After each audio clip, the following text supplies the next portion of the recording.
And we are live. Hello, everybody.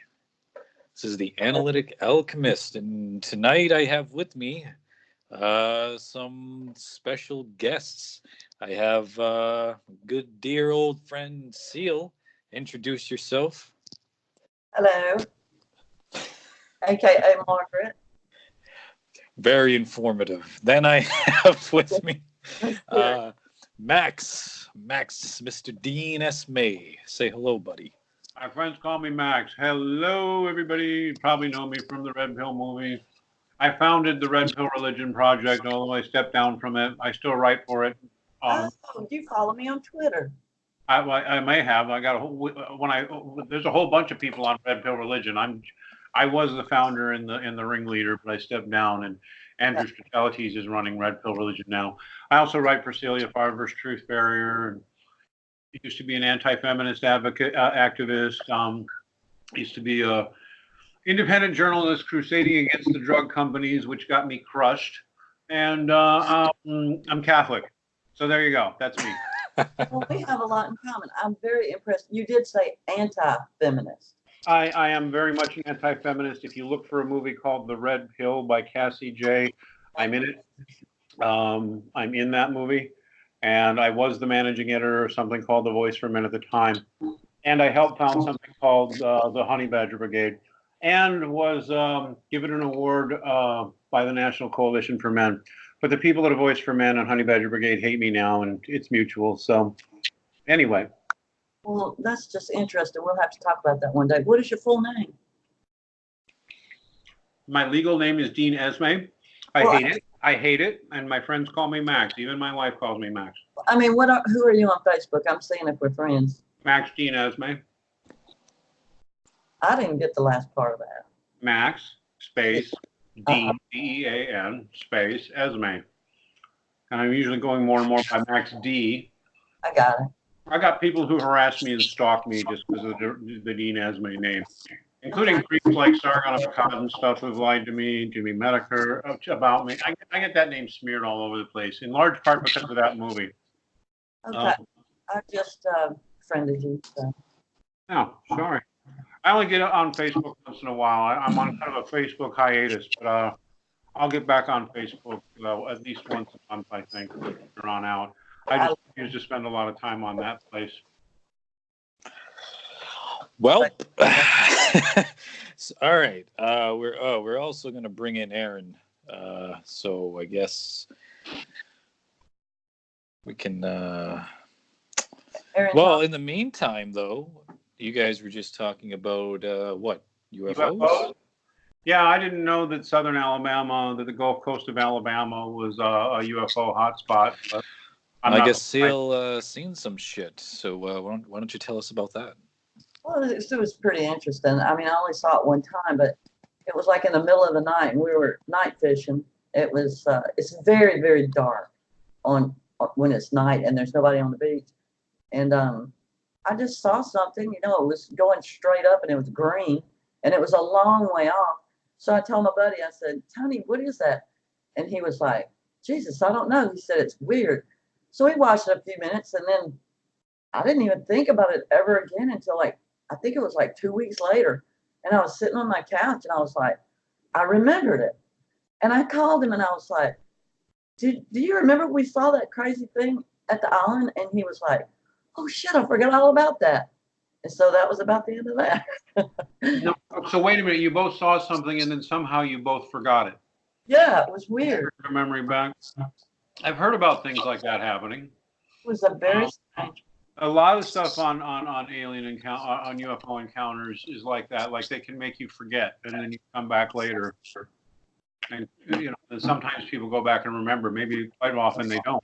Well, I was just surprised that I had forgotten something that was so unusual to see, because I'd go to the same place all the time, and I had just never seen anything like that. Well, if you want to go to mainstream, semi-respectable sources, you can look into something called the Disclosure Movement. And the Disclosure Movement, which is run by the Rockefellers, so, caveat emptor, but it's all about exposing the fact that the government and other private institutions have been hiding a lot of data on aliens over the last 30, 40, 50 years. I don't really follow stuff like that, but I do follow Majestic 12 on Twitter. Well, what I would say there is that you don't have to follow UFOs. In fact, I think there's reasons to think that they're an occult phenomenon. They're not real, but I think they're part of a broad. They're not my main focus either, but they're part of what I think is the broader. I don't know what some people call the red pill truth movement, because people who are interested in this also. People should be free to look at this and speculate on it if it interests them. That's what I would say. Ditto, if you're into something like, you're interested in alternative archaeology or alternative history or Bigfoot or the Loch Ness Monster or something like that. Eric said something about you're into Bigfoot? She's the biggest Bigfoot advocate I know. No, wait. She's actually published, I think it's 7 books on Bigfoot. Why don't you go ahead and tell them your alias that you publish under? No, I'm going to tell you the real story, okay? Because that's how I roll. Okay, one night, like Eric told me, like a long time ago, that he thought he saw Bigfoot. Well, I just figured he was high. So it was like a year later. He said. He called me on, I think it was a Facebook calling. He said, walk home with me, and he was on his phone. And he was walking, and I was sitting here, and we were talking. And he gets to this, and it's pretty late, and there's nobody around at all. It's like 2 in the morning or something. So he gets to this damn football field or something, and all the way around, it's like, you know how football field, just real clean, except for all the way around it is woods. So I just, off the cuff, I said, Eric, I think I just saw Bigfoot. And he swung around and he was like, where, man? It was this moment. I even made a meme about it. It was just, I don't know, it was hilarious. Yeah. I just scared the hell out of me. But no, There's a whole meme attached to it. Yeah, she made a meme out of it. I did. Eric. Scared the shit out of me. I will never forget. Because I'm pretty sure, I don't know, maybe I was high, but I'm pretty sure I did see one, I think, a few years ago. I'll tell the story. Screw it, we're here. Look, where I used to live, going back like 10 years, we lived near this golf course, and the general area is just dense woods. And then there are some houses and some really big fucking hills. And I remember going up there from time to time just to go for walks or something, because it was beautiful. Like, it was a pretty, it was a very scenic place. So good place to go and clear your head. But I was up there one time, and I seen in the distance what looked like a bear. I thought it was a bear. Because it was kind of just lumbering around, near some trees. And I'm like, oh, I should probably get out of here because I don't want to be bear food. But right when I'm about to turn away, the thing gets up, like it stands up. It's like, it looks like it's bipedal now. And it's pretty fucking big. It looked to be at least like 10 feet tall or so. And it just dashed off into the woods, and then it disappeared. Not even behind some trees. Like, it just vanished. Like, it wasn't even there at all. I ran back to my house, and I tell my my uncle at the time, I said, I think I just fucking seen Bigfoot, dude. And he's like, what? And I'm like, yeah, man. And he's like, oh. And then he's like, I told him what I seen. He said, I think I seen something like that too a couple of weeks ago. I'm like, don't mess with me. He's like, I'm not joking, man. He's like, we should call the police about this. I'm like, really? You want to, that far? Okay. And we did. And here's the kicker. The police get there and they go, you'd be surprised how many calls we get about this stuff. And he wasn't at all surprised that we reported what we seen. So there's that. Didn't you tell me once that on one of the Red Pill Religion streams? Didn't you tell me that in fact the cops said that you'd be surprised how often we hear tales just like this, but we're not armed for Bigfoot? Yeah. He was pretty casual about it. He just was like, we have like so many of these reports on file. We come out and, you know, it's usually around this area and we never find anything, but people swear up and down that they've seen something. So, Well, in a way that's comforting though, because it means it's not like you're hearing tales of frequent attacks or something. yeah, usually. Hey, everyone, sorry. Hello, everyone. You joined us. I think that if it was in an area where there's a lot of bears, I don't know.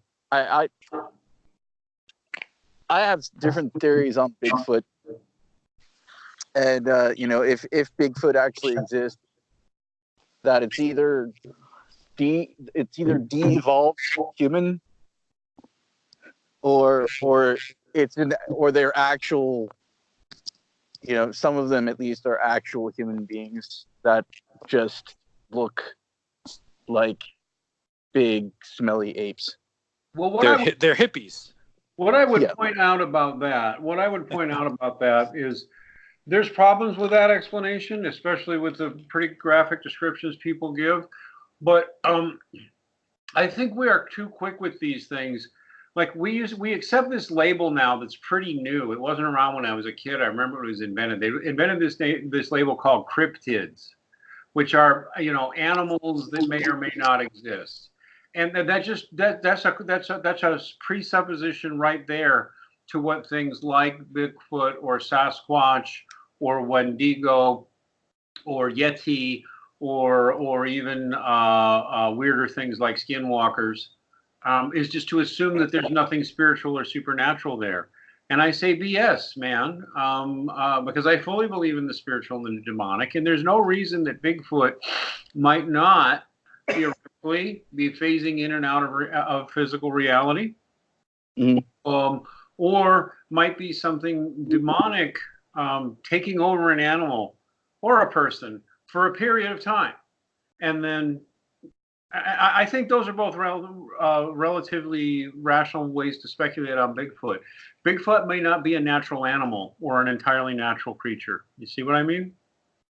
Yeah, I've actually considered that too. I've also considered that it could be an actual government experiment gone awry, that escaped from some kind of a secret location or something. I cannot call that a crazy idea at this point. Like the island of Dr. Moreau or something like that. Oh, that's cool movie. If you know enough about what our government did in the MK Ultra program, just that's public, nothing would shock you. Between that and Operation Paperclip, I mean, holy cow, man. We have every reason to believe Josef Mengele left Nazi Germany. We can't prove it, but there's an awful lot of evidence that points to Josef Mengele left Nazi Germany and came over here to the USA to work for the CIA for the rest of his life. At this point, nothing would surprise me. I've seen enough. Do you think Bigfoot was a Nazi? Yeah. Could have been a Nazi experiment. Could have been a Nazi. Bigfoot was a Nazi. He was a Nazi spy from Mossad, and also maybe have been an alien. Okay, I'm just being silly. They probably genetically engineered him in one of those UFOs they were building. They probably made him in a test tube on Plum Island. You laughed, but look for a book called An Uncensored History of Area 51 by a journalist named Annie Jacobsen. I've mentioned her before, and straight up, I'm going to tell you this woman creeps me out, and I don't trust her. But she works for the CIA, and she has published books with CIA cooperation, gone on speaking tours with CIA promotion. CIA endorses her books, and she's a New York Times bestseller with this book. and with a couple of others that are all. So she's the official CIA story. And that's why she creeps me out, because CIA lies a lot. And so you don't know what you can trust, but at least you know what she is, right? She works for CIA. And so according to Annie, Annie Jacobsen, the official story on Area 51 and the Roswell incident is that the sauce, this is their story, that the flying saucers that came in were experimental craft that the Soviets had created, piloted by children who'd been basically chopped up and experimented on in utero and since birth to look like that. This is CIA's story, not mine, so hold your gag reflex. It's not on me. This is CIA's official story. That those were chopped up children, that's what the aliens were. Well, how do we know that they're chopped up? Oh, jeez. Because that's the story. They were experimented upon in Joseph Mengele's style. I mean, I know I just said the rumor is that Joseph Mengele in the U.S., but a lot of his men and people who worked with him went to the Soviets, because basically half the Nazi scientists went to the commies and half the Nazi scientists came to us. So we were both doing the same kinds of experiments. But in any case, this is the story that the Stalinists, that the Soviets chopped, mutilated these kids to look like aliens, and that the whole thing was due to a planned fake alien invasion. This is CIA's story. Again, I will repeat that it was a planned fake alien invasion. They would fool the American public and panic the American public into thinking that there was an alien invasion, which would give the Soviets, our former World War II allies, a pretext to invade us, to protect us from the aliens, the fake aliens that they had sent. So in other words, CIA said it was a Russian false flag attack to give a pretext to invade us. That's very interesting. Are you kidding me? I'm not. Yeah. You want the book title? I'll give it to you. In fact, I'll get the link off the CIA website. I have actually watched one of her videos. I can't remember exactly what the topic was about, but I found it very interesting. She's an interesting lady, and yeah, that story makes a lot of sense, just considering some things I know about, and just the whole idea that the whole larger kind of narrative with Russia and what's his face, Yuri Bezmenov, and all the craziness that was going on with Russia, the Russian government basically sabotaging the politics, the political system here, and their hand in creating counterculture and things like that. But now it's interesting because I can't remember where I heard it, but just recently I was listening to somebody on YouTube talk about how the United States, there's been a plan for decades for the United States and Russia to be the two main world powers, and I think the fact that it could tie, or the idea that it could tie into that also makes perfect sense. Same with, since like I was a child, those were the two superpowers. Yeah, and they still are. I mean, there's a as far as the biggest economic powers go, and then the most, I mean, heck, like Syria right now, for example, is basically controlled by Russia. Yep, they're basically very much allies. Hey, can I show a couple of links to give us back to the whole Annie Jacobsen thing and the Area 51 story? I want Sure, man. some links, and I'll send you these links. Go on to here's the Amazon link. Oh, I got her wrong book. That's okay. here she is on. This is her book, Surprise, Kill, Vanish, which is all about assassinations, paramilitary assassinations. So this is a different book on Amazon by her, but it's also CIA approved. The one I want to show you, here it is on CIA.gov. The glowing review and endorsement of the CIA itself on Annie Jacobsen and her book on Area 51. It's from their own journal called Intelligence in Public Literature. JWAT. So, and here just for freebies, there's a talk at Google, authors at Google. There's a Google talk Annie Jacobsen gave where she does talk about Area 51 and other things. And you can find other things with her talking too. So everything I just told you is the official government line, okay, about Area 51. And she also has written a bunch of other books about CIA, including on their paramilitary assassinations. She's written the official CIA approved book on Operation Paperclip, you know, the plot to to bring over, you know, over 1,000 Nazi scientists and their families and put them to work. And this isn't conspiracy stuff. She's a mainstream journalist and obviously a CIA asset, in fact, because they endorse all her stuff. And she gets quote unquote unprecedented access. So you cannot call her a nutty conspiracy theorist. She is, in fact, it goes the other way. And this is the final point I want to make to you about Annie Jacobsen. She really creeps me out because while she's interesting, she is also obviously a CIA asset.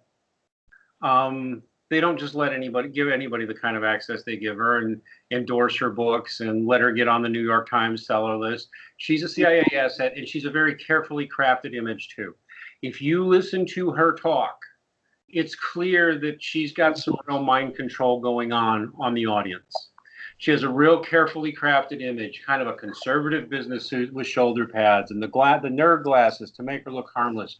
She's got kind of she's got a slightly throaty, husky, sort of, you know, contralto voice, very soothing. And she phrases everything in the most soothing and condescending, like whenever she gets to a difficult subject, she just kind of winds up to it with a lot of excuse spacing, building up rationalizations, then boom, yeah, and yes, so yes, the CIA did in fact experiment upon children and adults without their knowing, but anyway, then excuse, all in this really soft, non-shocking, non-threatening, soothing voice, so that by the time you're done listening to her, she's just explained these things to you and made you feel kind of okay with it. Well, you guys are aware of a Majestic 12, correct? Remind me what Majestic 12 is. It is the agency that was set up by the government in the 50s to track UFOs.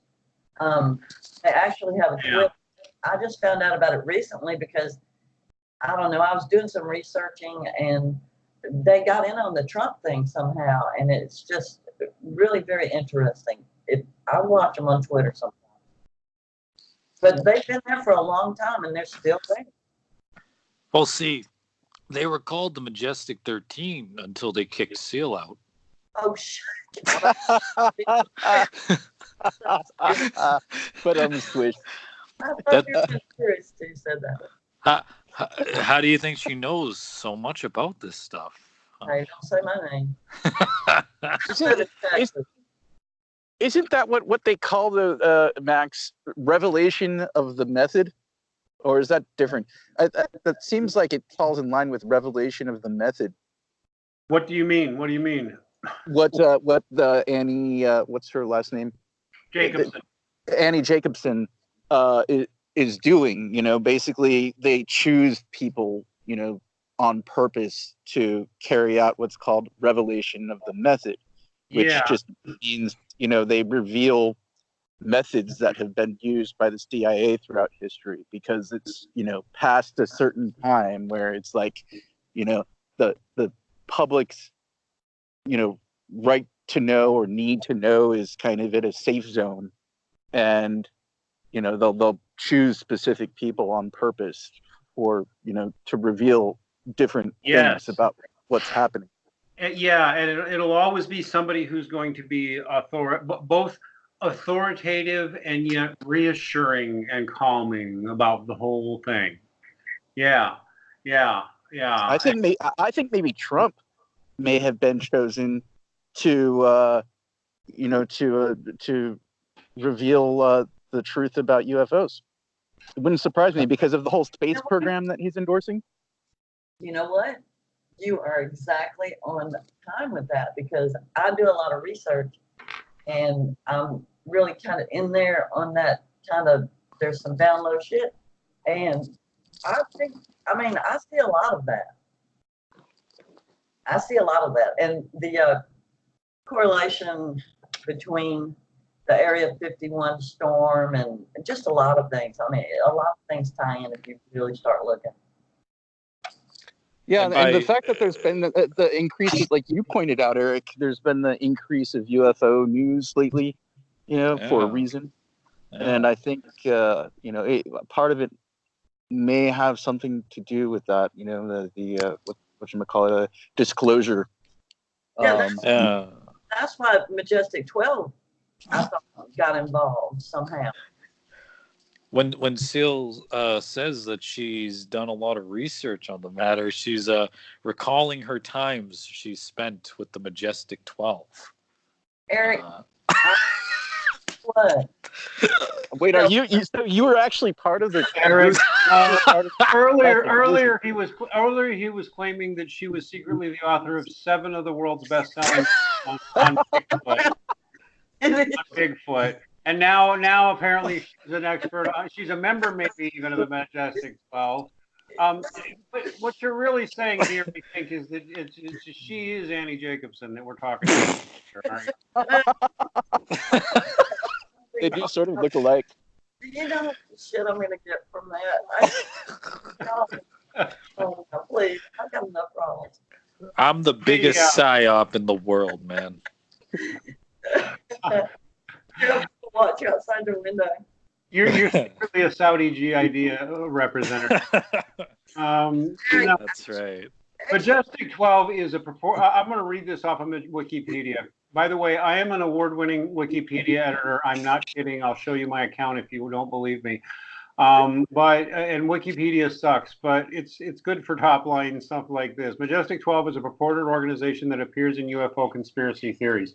By the way, when Wikipedia calls something a conspiracy theory, it's probably true. Just as a Wikipedia editor for 15 years or more, who's won awards, I'll tell you, Wikipedia lies a lot. So if Wikipedia calls something a conspiracy theory, it's probably true. That makes me wonder about UMax because I saw this article about how I think 70% of the computers that Wikipedia entries were edited on could be traced back to FBI and CIA computers. Dude, I didn't. Basically, Edward Snowden and I worked together the whole time. That makes sense. Yeah, I'm the one who got away. Majestic 12 really can't even be a conspiracy theory because it's a federal funded fucking thing. You know what I'm saying? It's in the 50s. I mean, there's a history on this branch of CIA. So. Yeah. Now, according to Wikipedia, so already it's not credible.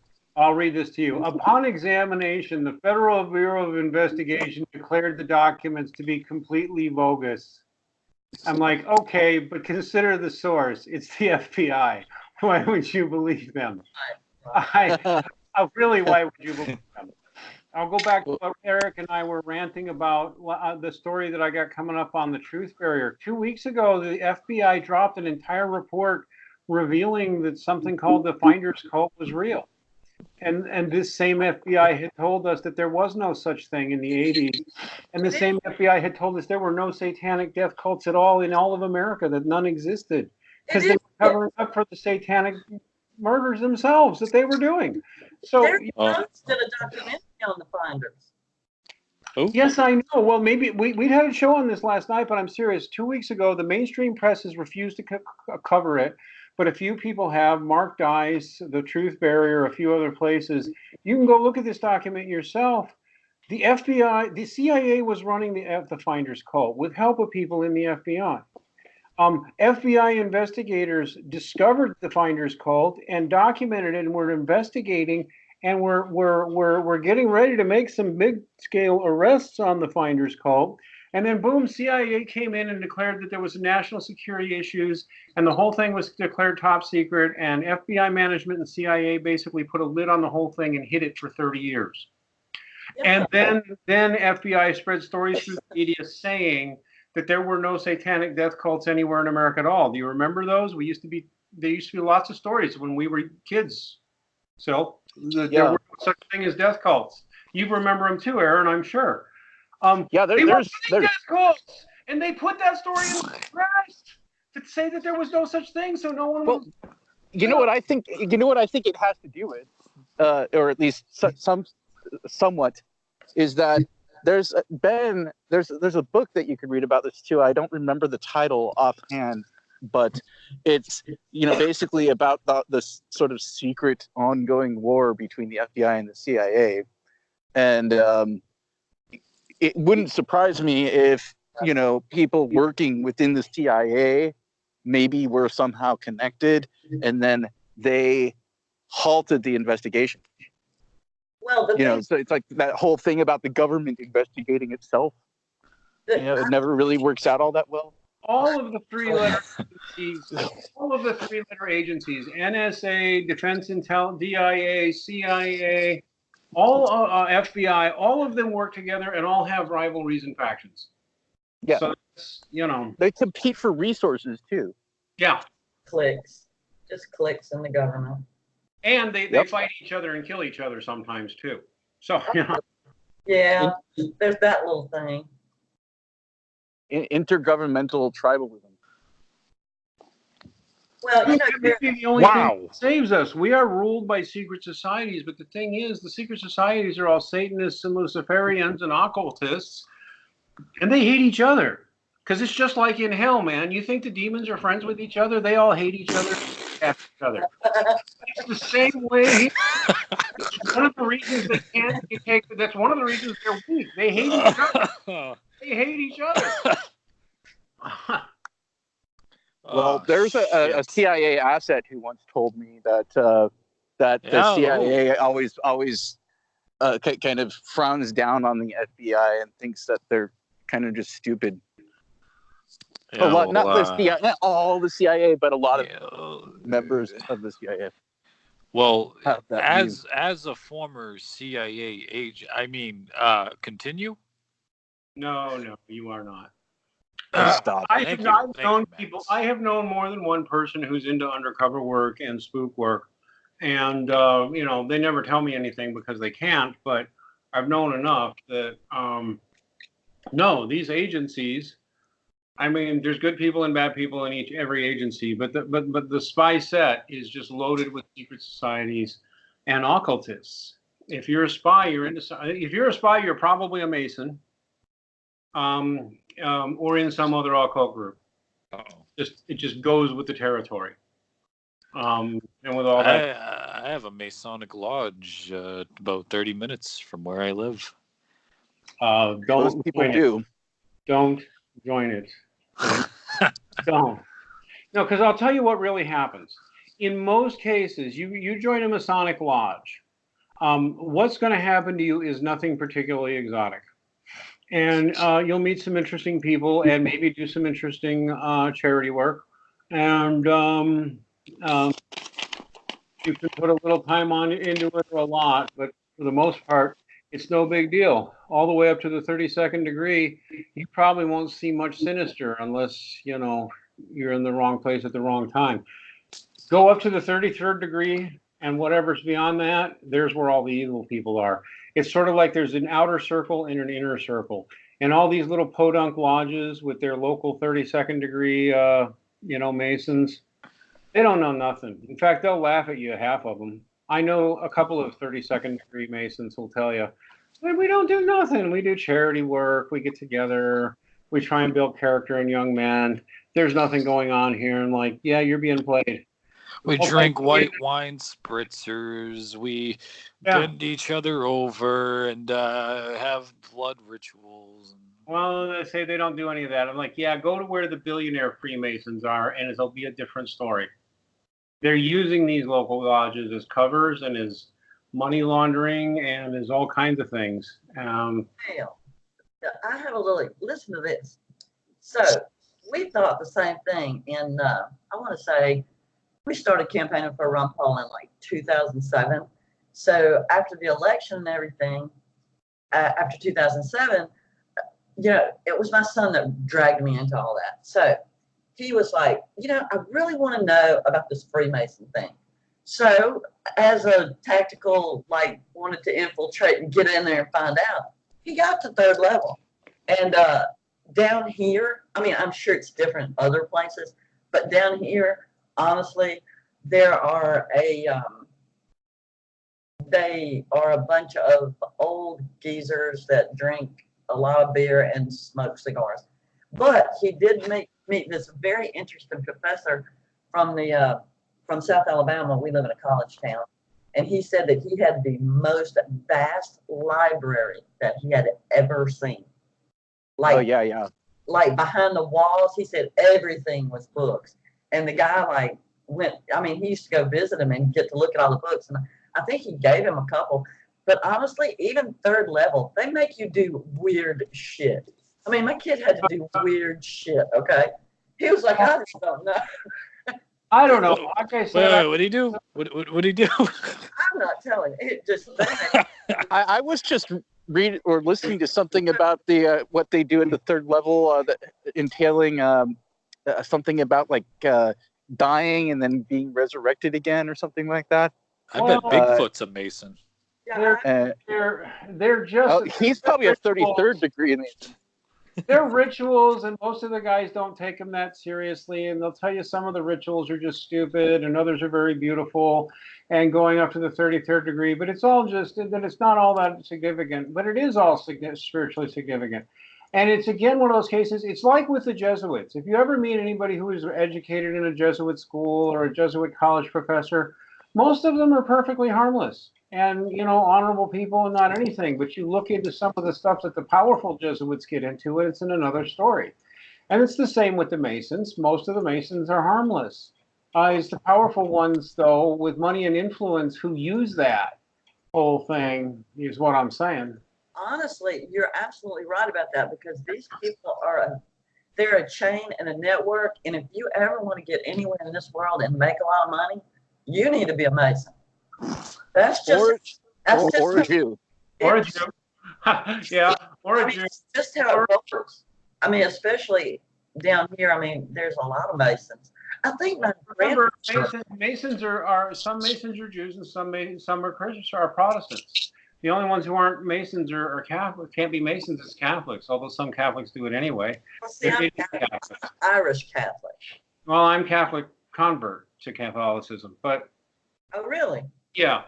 And I used to be Protestant. Huh? Like, who does that? I mean, it's like. Quite a few of us, actually. That's really weird. Some of the most effective Catholic apologists out there are converts. Peter Kreeft used to be a Presbyterian. Scott Houghton used to be a Presbyterian. Taylor Marshall used to be an Anglican. Catholics for rednecks, he converted from Baptist. In my world, it's like if you're Irish Catholic and you're born an Irish Catholic, that's just what you are, like it or not. Well, you should stay Irish Catholic, because Catholic is awesome. I'm happy to explain to you why you're in the best religion in the world. But no, I have family in Ireland. My family is in Ireland. Good for you. I hope you get to visit them sometimes. But anyway, you're not supposed to. Catholics are not. The Freemasons were actually formed to destroy the Catholic Church. It's one of their missions. So you're kind of being dumb if you're Catholic and you join the Masons. They'll tell you it's no big deal, but in any case, Catholics are not supposed to join the Masons, but a lot of them do. Technically, though, I think you're not allowed to get above the 16th degree as a Mason, although some lodges don't observe that rule. In any case, it's I think most conspiracy theories are also generated from Masonic circles.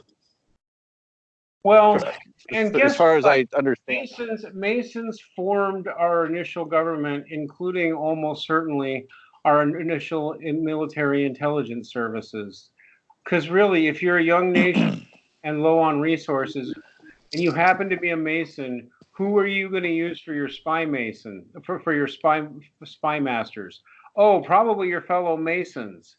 Because they're all in a secret society anyway, and sworn blood oaths and all that crap.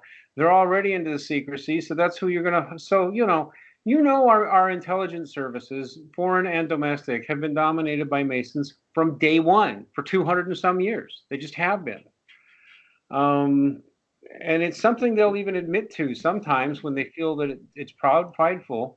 But that's when you realize people who are secretive about what they're really about and what they really do are really running things. That's my rant. I should just shut up and let someone else talk. Actually, guys, I'm not. I'm tired. I'm gonna go. This was great. Okay, y'all keep having fun. Okay. All right, Good man. night, Thanks Max. for coming God bless. Good night. Well, I once had an interaction with a high degree Mason. I think he was 32nd or 33rd on a train.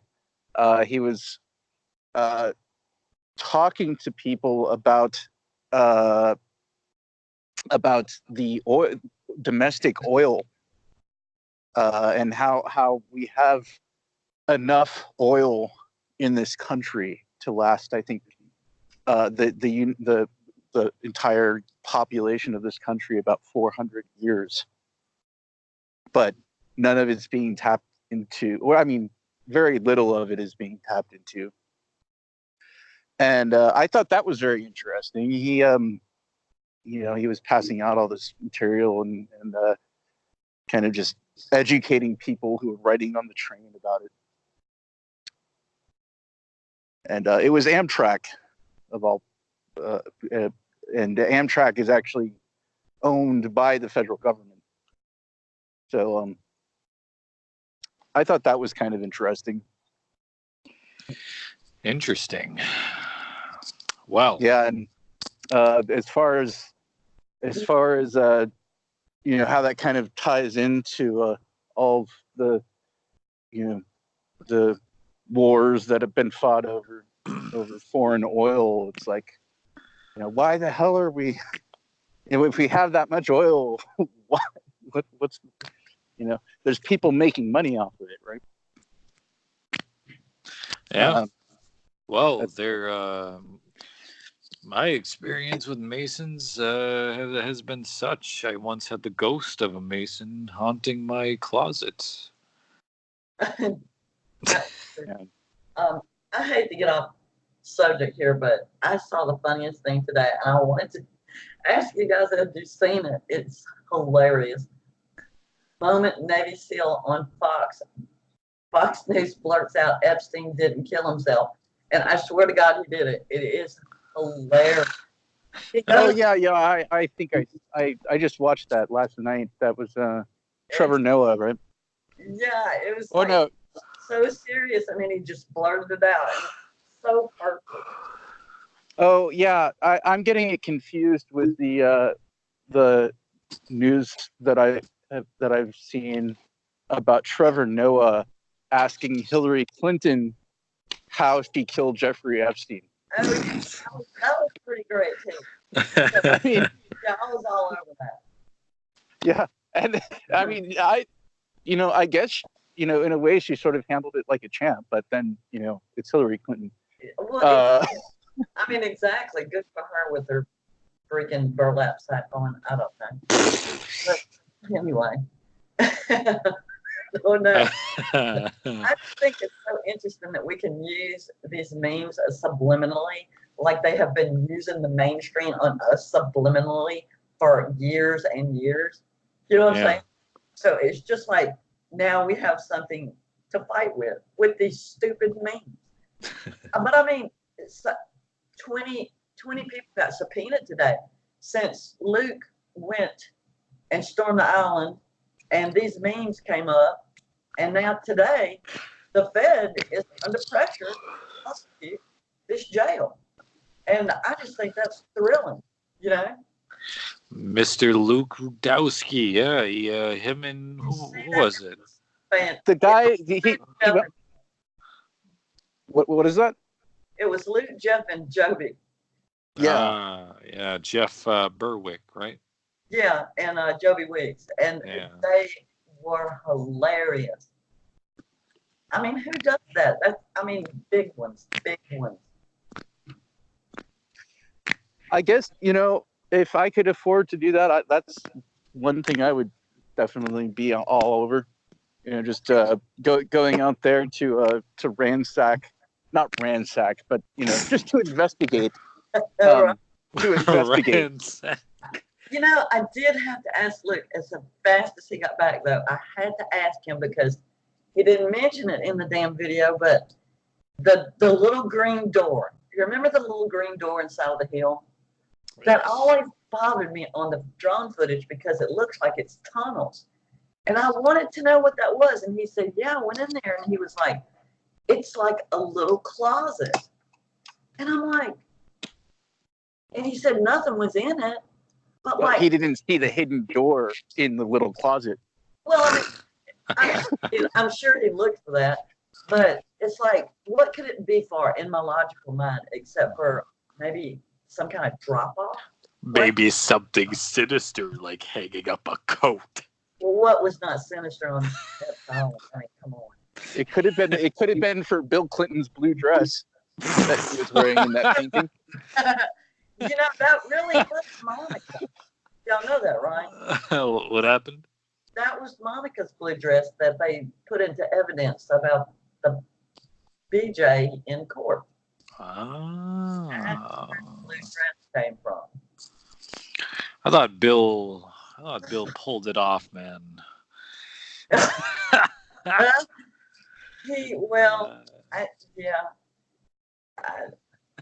have no words for those people. I want to see them burn so bad. I want to see Trump just take them all out. I think what's gonna happen, right? Is we're gonna see Trump reveal the fact that he's actually a Bigfoot, and I don't know where I'm going with this. No, I don't either. But you know what I think? What I think could possibly happen is that Trump comes clean about alien disclosure, and then they're all raptured away, like all the the Clintons and all those other people are just raptured away into some big giant UFO, and never seen again. That would be great. Except for I want to see Hillary. I want to get the same kind of news feed I got when I saw Epstein's death come up, where she just accidentally fell into a paper sheet. I'm sorry. That's how well. Yeah. Hillary Clinton accidentally falls 300 feet into a raging riverbed. Well, with her burlap sack. Those people, man. There's some sick fucks. I'm telling y'all, there's some stuff going to go down. There is some shit going to go down with this whole situation. There are things going on that nobody pays attention to, that nobody knows. Well, this is vindicating pretty much everything you were saying a few months ago. You said there's a plan. I told you. Yes. Well, yes. and just from the perspective of Trump being the guy who is in a position where he's known this kind of stuff was going on for a long time. Right. And then he is elevated into a position of power. And he actually has enough balls to do something about it. No kidding. That's the thing. I've never seen anything like it. I mean, I know I probably shouldn't say this, but I mean, they've tried to off him. He doesn't want anybody to know. You know, he doesn't want to panic people and stuff, you know. I mean, he's actually fighting deep state, and people just want to hate him so bad. And I don't hate him, but like that, just because I'm with him on fighting deep state doesn't mean I want to sit down and have dinner with the man. You know what I'm saying? Like, it's not personal for me. It's about what's best for the country. And right now, you know, we had our chance. We blew it. We didn't blow it. We really won and we got robbed. But this is where we are, and we're not in Kansas anymore. You know, that marching off into the woods thing and smoking weed and let's have no go, that's not gonna fly anymore. You know, you're either gonna have to fight, you're either gonna have to fight for it or have all your rights taken. And in my mind, from what I see and the research I do, this is the guy. We got lucky. This is the guy. Yeah. He's got big balls. Like you said, he's not scared of them. And I don't know why, because I think personally he should be. Yeah, I don't know. What do you guys think? Potentially another JFK situation?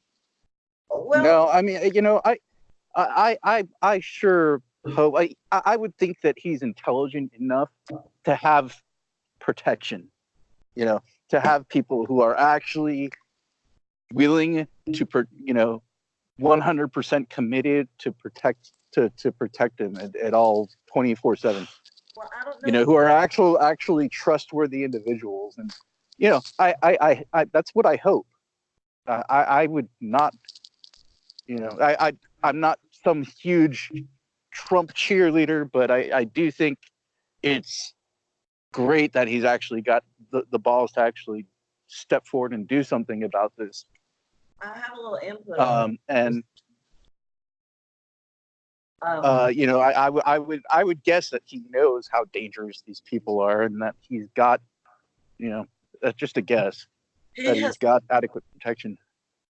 Actually, he has called the Marines in. The military is backing him. He has called the Marines in, and I sat on that for a few days, but that's public. But just nobody looks. But he has called them in. They're sitting on ready, and they're waiting for problems.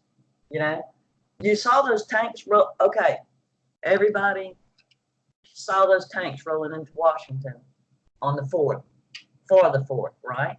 Mm-hmm. So everybody was having a fit. You know, the tanks, you know, they shouldn't be in Washington, blah, blah, blah, blah. Well, guess what? Nobody noticed. They never rolled out. Think about that. Huh. Yeah. Lots going on there. Man's not stupid. No. Yeah.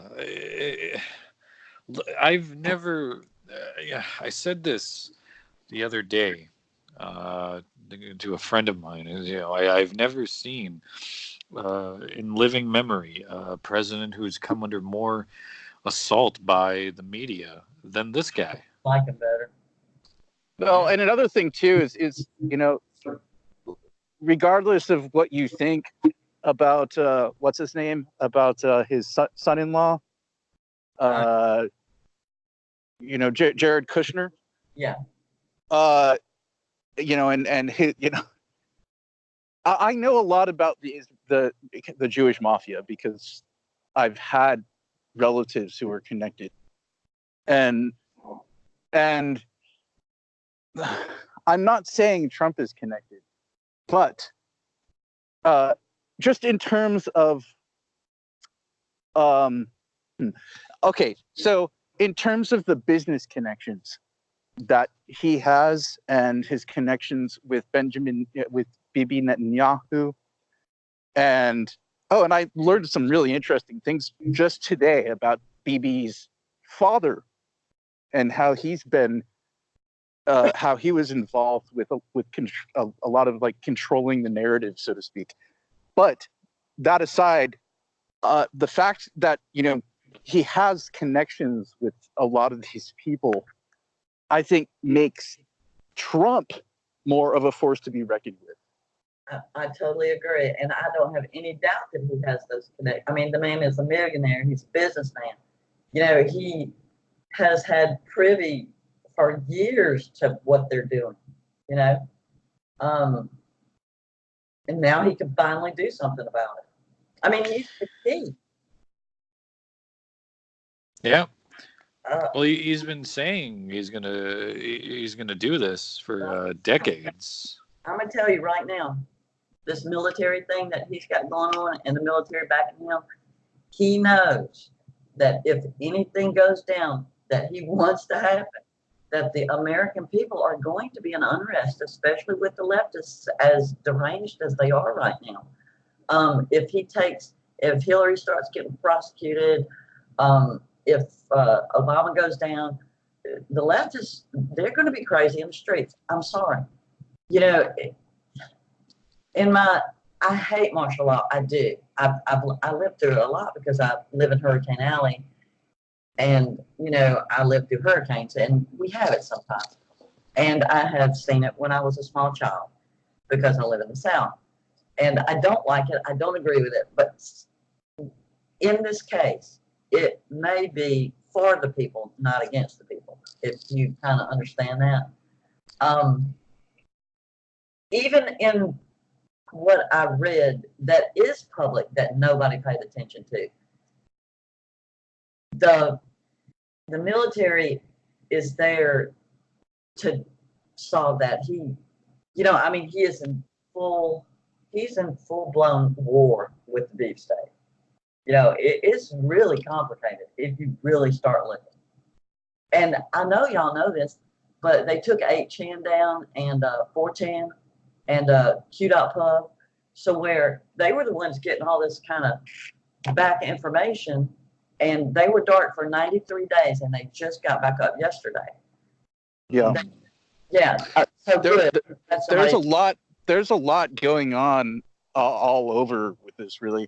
And here in Arizona, where I've been living for a little while, there's been quite a bit happening. I'm not sure if you've seen any of the news about that, but I have some friends in Arizona. Are you familiar with Amazing Polly's channel? I know. Cecile, was it? I was told. Yeah. Well, it's Margaret Cecile. We're friends on Facebook. This is Margaret. Okay, yeah, I figured. I figured that was you. Okay. But yeah, somebody had sent me her link, and I hadn't caught up on it because, like, I have no time. But they were trying to tell me about her the other night. So yes, I'm aware of her being there.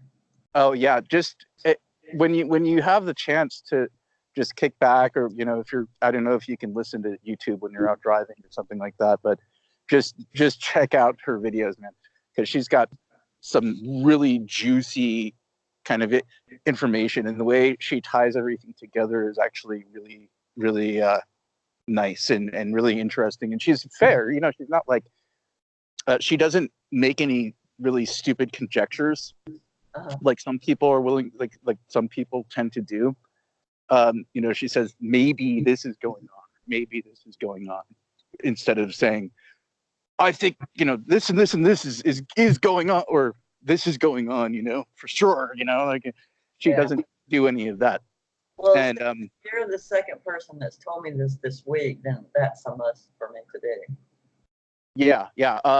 And she did a video not too long ago.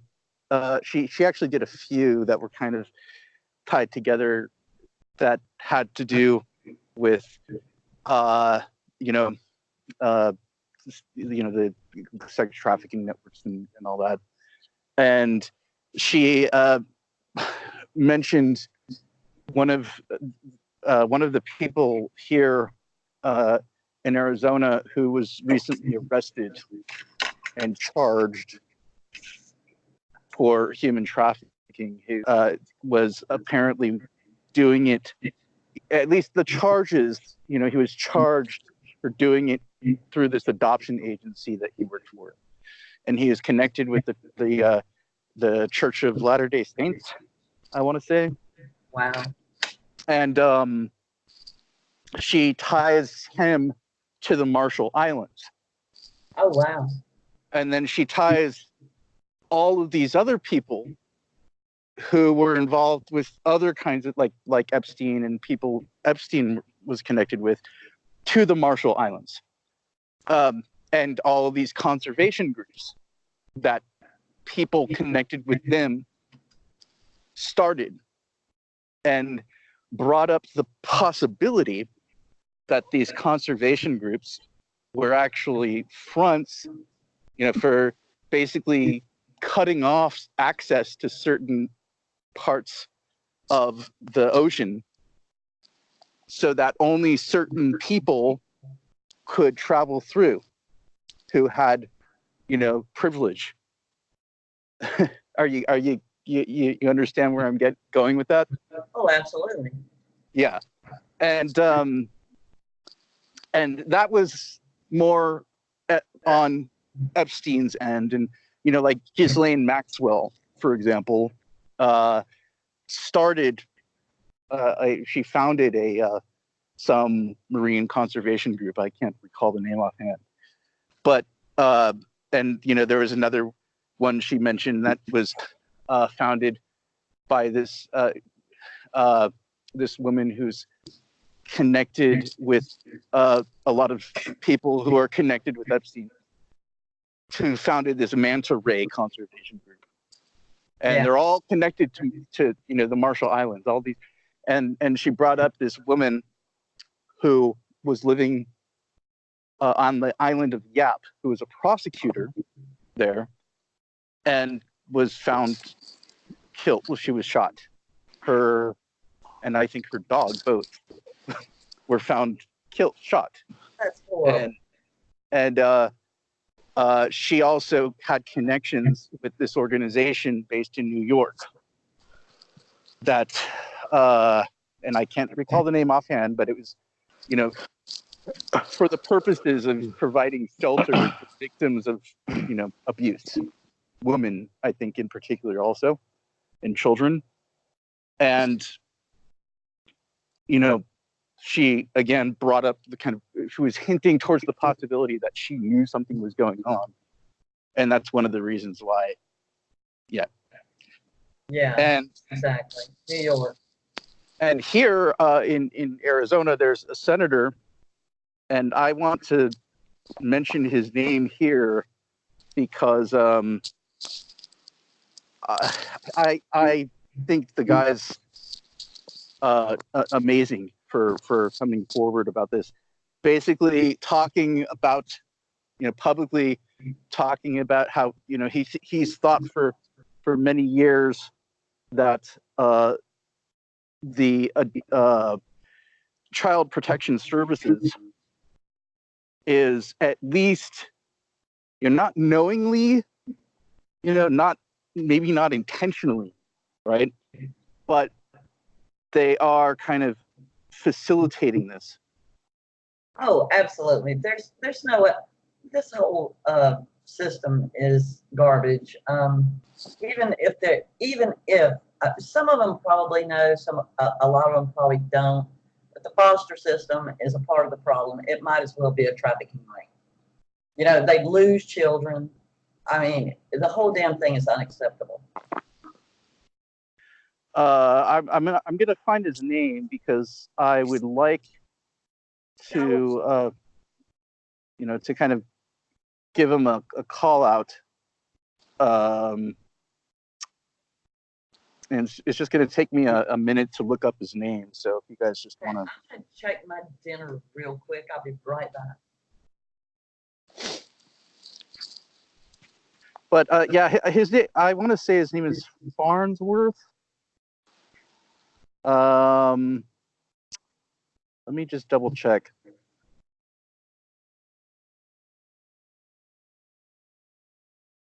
Let's see here. Here we go.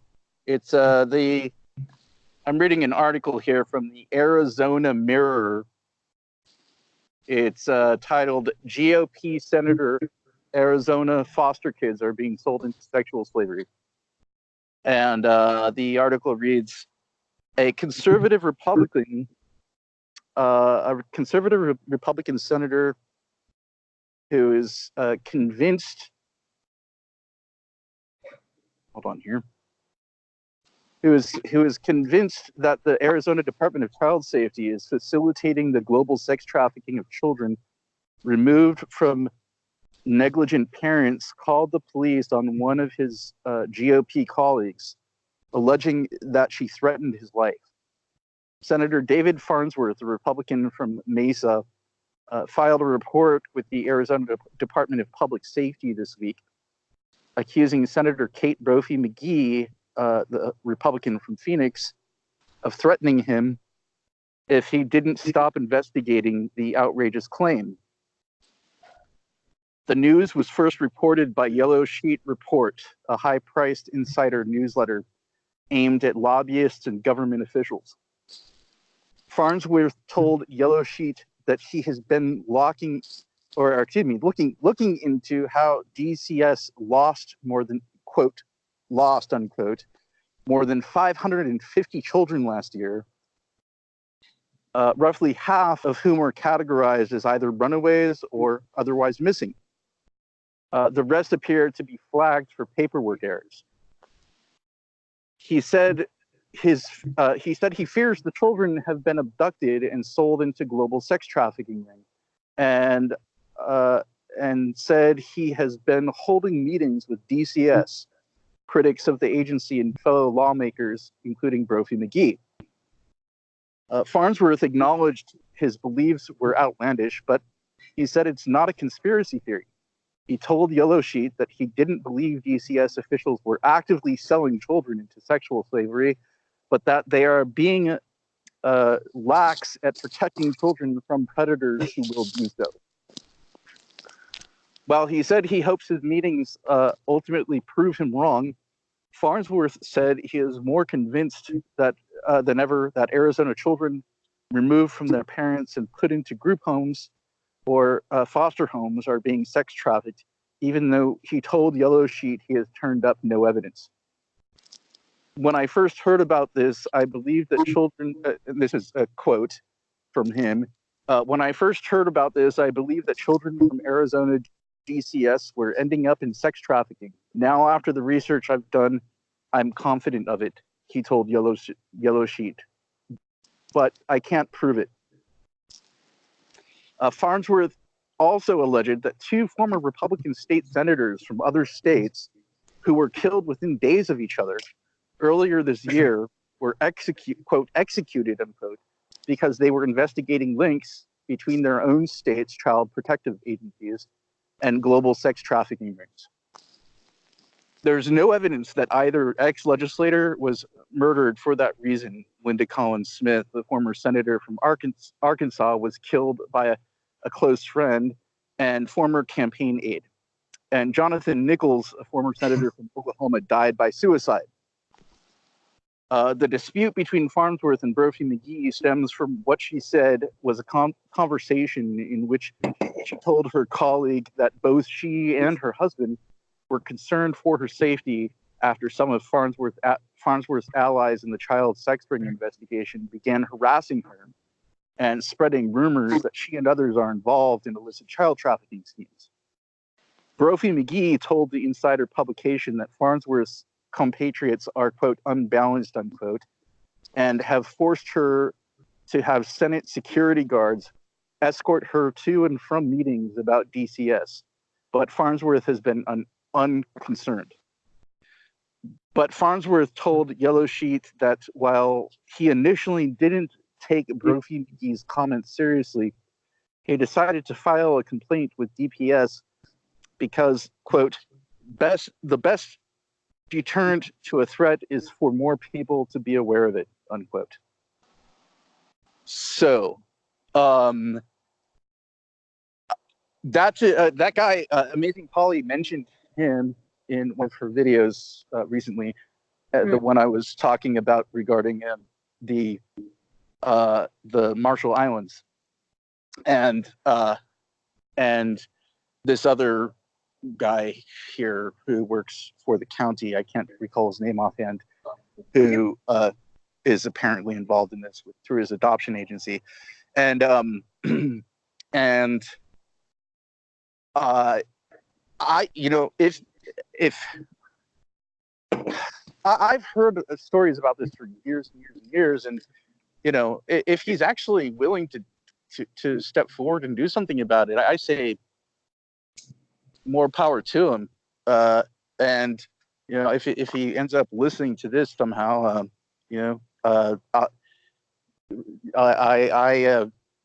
I commend you, and I hope more people come out in support, especially people who live in Arizona right now, and Utah, because apparently there's connections, with people in Utah, I think, from what I remember. You probably know Marissa, right? Marissa Hamilton? Yes. Yeah. I mean, I've never met her in person, but we're connected online, and we have mutual connections. Some people who I've met in person, some not. So. Well, I just think Marissa's fabulous. We talk a lot, and she stepped down because of the whole pedo thing, that Bola thing. You know what I'm talking about, in the Libertarian Party? I don't know about that. No. No, I want to say his name is Aaron Bola. He was the chairman of the Libertarian Party in Arizona, or maybe the whole Libertarian Party.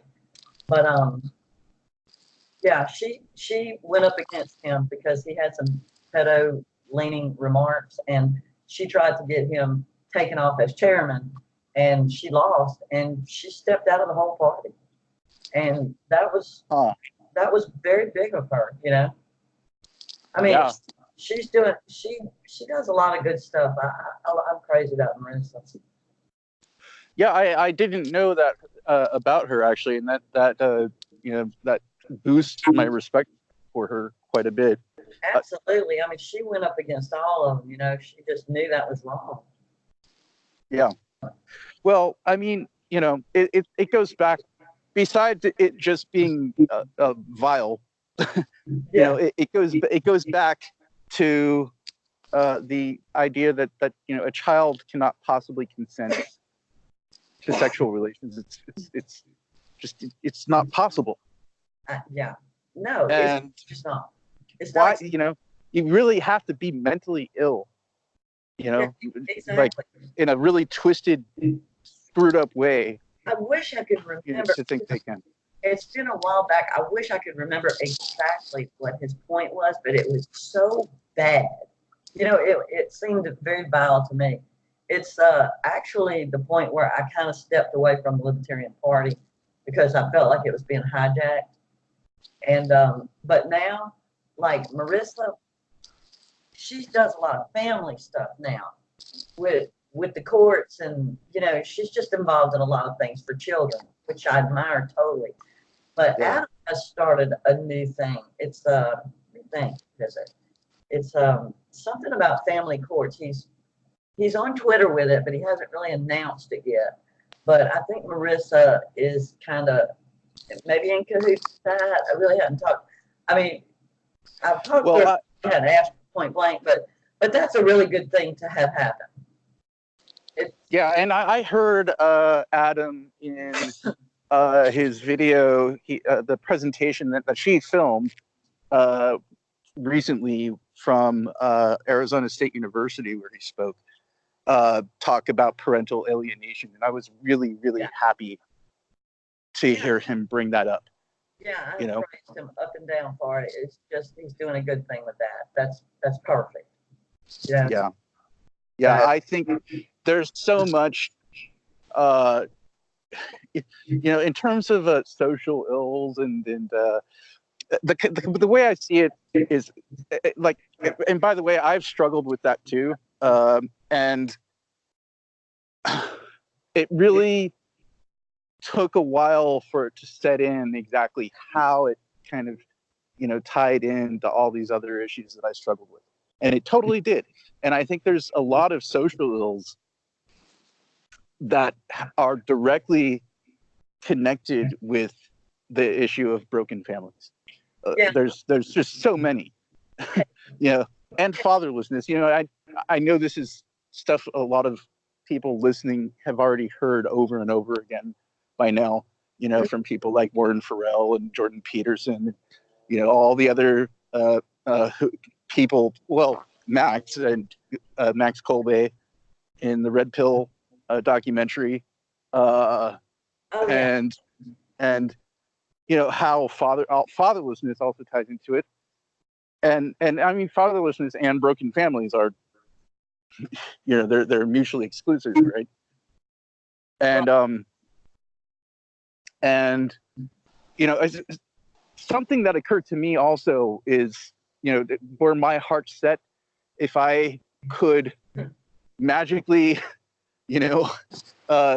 form my own political action committee or something, and not magically. There's ways to do it through the system. If I could, though, if anybody is down for it, if anybody listening wants to help, I have my heart set on bringing classical education into the public education system and completely, just sweeping all the postmodernist education indoctrination, should I say, under the rug for good, once and for all. You know what? That would be fabulous, but that's like, I mean, it's too vast to tackle. You know what I'm saying? Like, everybody's running out of schools to homeschool. I mean, with any sense. Do you know Caleb Leverett? Caleb who again? Leverett. Don't believe I do. Well, I will send you his link, and I think you should talk to him because he has been wrong 10 ways from Sunday. He used to have a show on Liberty Movement Radio, and we go way back for years and years, and he has been, I mean, he's a dad that has been, they have put him through the mill. He loves his kids. He's been public for years about the court. I mean, I've been there since jump because we've been good friends for years and years. But right now it's come back up because he's still being messed with after all these years, since like 2012. And his kids some of them are grown, and I mean, it's just a mess. But something does need to be done. The father's rights, they don't have any. Yeah. And it's just not acceptable. And I've also had personal issues that I don't really make public, but I do think, there's no question that, issues that have to do with like the Duluth model, for example, is a big one. They completely need to be addressed, and there's just so many reforms that need to take place as far as parental alienation goes, as far as shared parenting, all of that. And as far as the classical education model goes, I mean, it's all a matter of funding, right? If there's states that are, asking for funds, federal funding, while the federal government is still intact to whatever extent it is, assuming it even has been ever. But while it is, maybe there needs to be some law that basically only gives out funds for for education systems that are based in the classical education model. I would totally support something like that. Totally. And that's coming from somebody who grew up. My family was somewhat well off. As far as families go, I mean, they were pretty well off. But in terms of being raised by a single mother, and all the kind of struggles that go along with that, and I went to a decent high school, right? So my education was still fairly decent, in terms of public education, but when you talk about like all of like the inner city schools, for example, who are, you know, indoctrinating children who have come from broken homes, and into postmodernist kind of thought without their even knowing, you know, because what, you know, they, how are they supposed to know that is what postmodernism is, and that what you know, if they grew up in families that didn't have a strong moral foundation, for example, right, and they didn't have their family centered around the principle of logos, how are they supposed to even understand what they're being indoctrinated into, you know? Exactly. I think and Caleb's thing. He might be very interested in doing that with you. He's a kind of balls to the wall kind of guy. Really, right. a lot of respect for Caleb. He's a good guy, and I will say this, and it's personal. And I usually don't do this, but I raised my son alone, and I really take great offense when people cut fathers that care out, because I never had that with my kid, and I don't think they know what the hell they're doing. You know what I'm saying? So Yeah. I do. I resent that, because, you know, I mean, it's just so wrong. I mean, not that I didn't do well. I mean, we're all good and great and everything, but, you know, but it's just, you know, be Well, careful. and there's also not very Be careful what you wish for. You know. right. Yeah, and there's also not, you know, as far as so some part of my experience is that I kind of dealt with parental alienation on both sides. I mean, coming from my upbringing and then coming from the situation that I've been in with a child, and so I've had it kind of like doubled, you know, as far as the effects go, and the, you know, arguably the traumatic experiences go, and there is no help for men who No. suffer from for anyone, I think, who suffers from parental alienation, but definitely not men. It's like, you know, there's no, it's like a foreign language Yeah. to And mental health care providers, from what I've experienced. personally, I'm very angry about this whole feminist thing, because they're making men and young children, boys, really, the culture war here is insane. Okay, insane. You know, it's like men can't do anything without being wrong anymore. You know, I'm just not cool with that. Yeah, it's and that's, see, and that's part of all the indoctrination, I think, too. Yeah. You know, because in a way, I was one of those people many years ago. I was kind of very left leaning. I was really big into environmentalism, and I experienced the indoctrination. Yeah. You know, that's something else that I was going to bring up too. You know, I experienced that indoctrination. You know, like, I think we all have. and when it's you know, in terms of weaponized anthropology, which is a topic that I've been studying very, very extensively for a while now, partially due to my interactions with Jan Irving.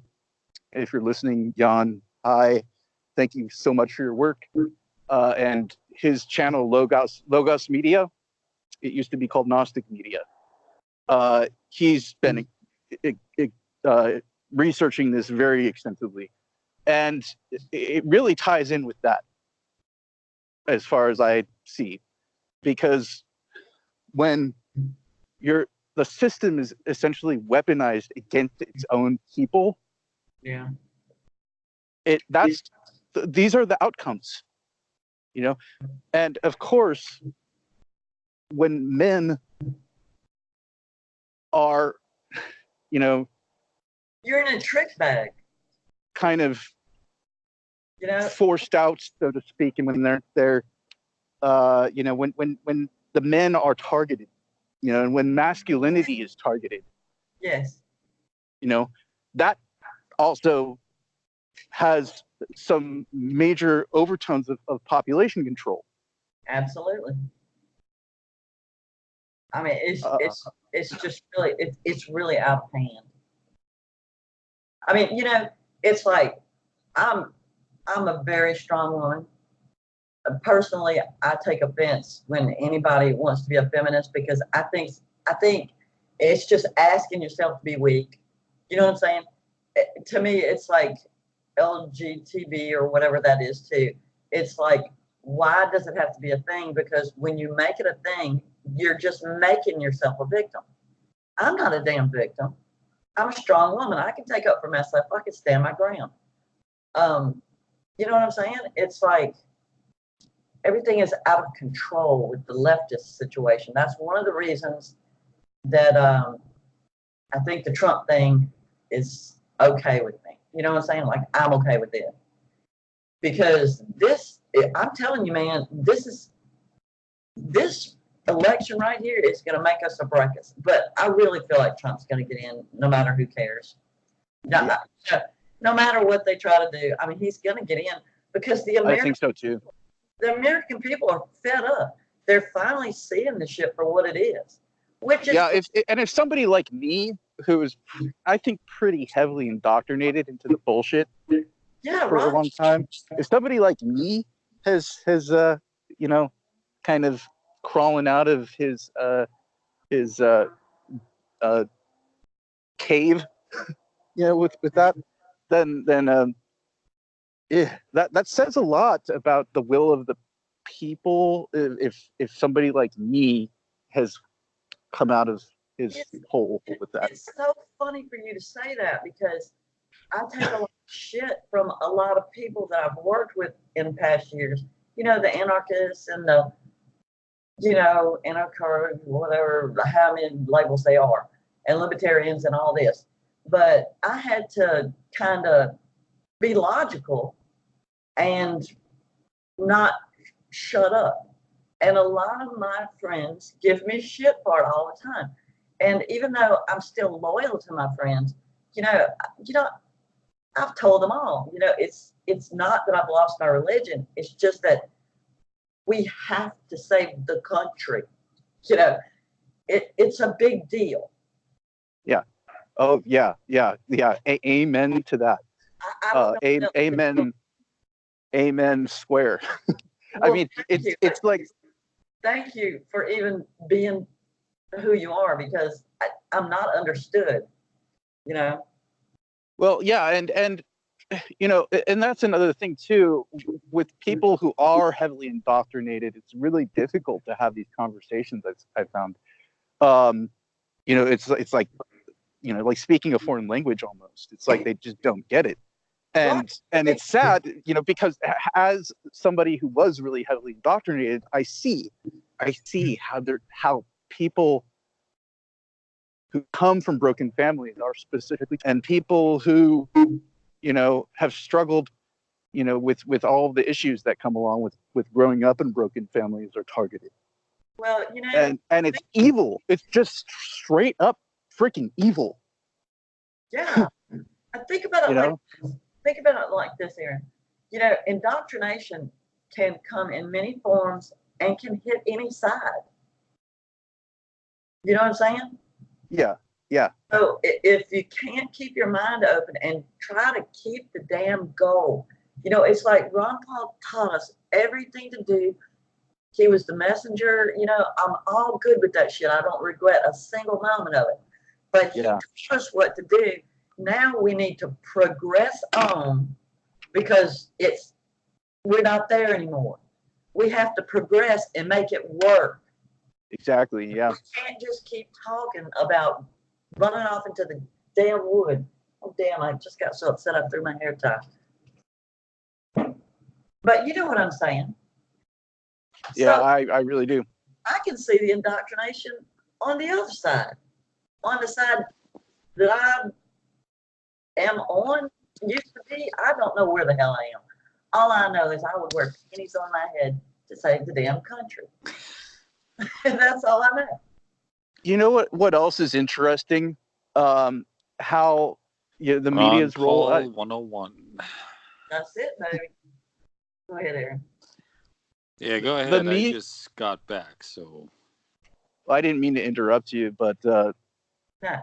just really fast. That it's interesting that the media's role in a lot of this too. It's like, you know, in terms of the kind of tribalism that it actually causes. You know, like I was interacting with somebody who I've been connected with online for a number of years, who is a pretty big climate change activist, really concerned with environmental issues and that sort of thing. And I had posted something about how interesting it is that a lot of, well, basically some certain media outlets, and I don't remember the one I had in mind offhand, but there's one that I found that was that was talking about how it was about Greta Thunberg and how the evil kind of conservative male conservatives are misogynists for denying climate change and all that, right? And they don't bring up, or the article doesn't bring up anything about the issue of how, say, a lot of these same men who are talking about how, and not how Greta Thunberg is to be hated and how they hate, because that's not what I see at all. I see a lot of conservative men basically bringing up how she's been indoctrinated and that she's kind of a victim, and that all the governance associated with the climate change agenda is complete bullshit, and I also didn't see anything in the article about how many of those same men are also very, very aware of the whole issue with child trafficking, including with girls, with both boys and girls. You won't see it.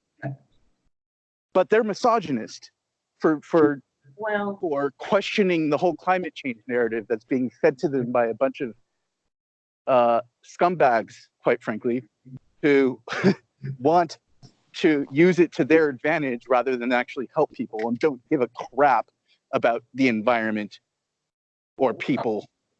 In my opinion, this is how I say it. The leftists, now, okay, they're leftists and they're liberals. They're Democrats. Democrats and liberals they're a valid party. Leftists are insane. Martin Luther King and JFK would be rolling in their graves if they could see that the leftists have taken us back at least 60 years with this bullshit that we're on. But really quick though, just to finish that story, this guy commented saying that there's quite a few people who are passionate about environmental issues and even climate change, who do see that the whole climate governance aspect of it is complete BS, and they do care about child trafficking issues. And yet there's certain media outlets that purposely want to divide people, Of course. Including men and women. There's no data on the damn climate change. There's no data. I think Anomaly. Do you know who Anomaly is?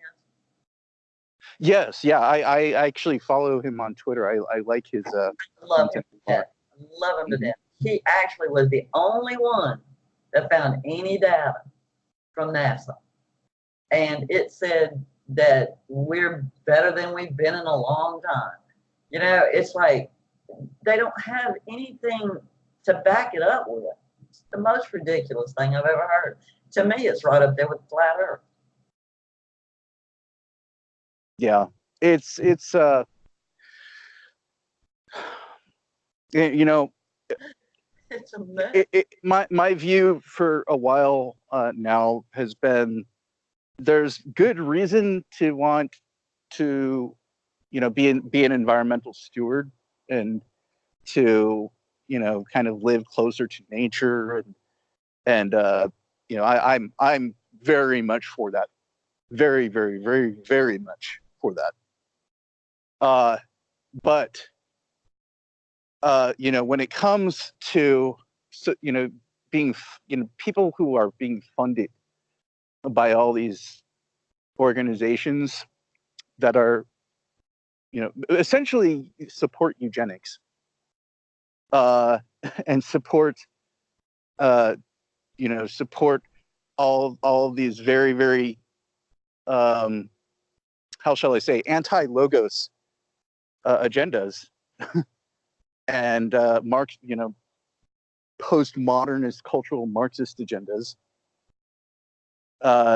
It's not it loses all of, you know, as far as the reasons to care and the reasons to be passionate about being a good steward and to, you know, live closer to nature and live a self-sustaining life and things like that. It completely just destroys any sort of aspect of that.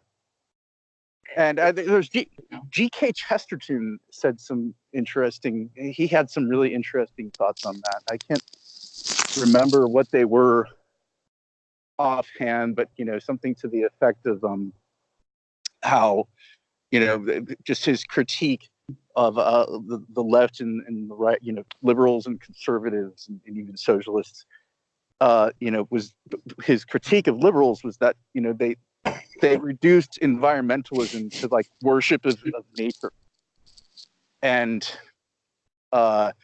you know, almost like they adopt kind of paganism, you know, in a way.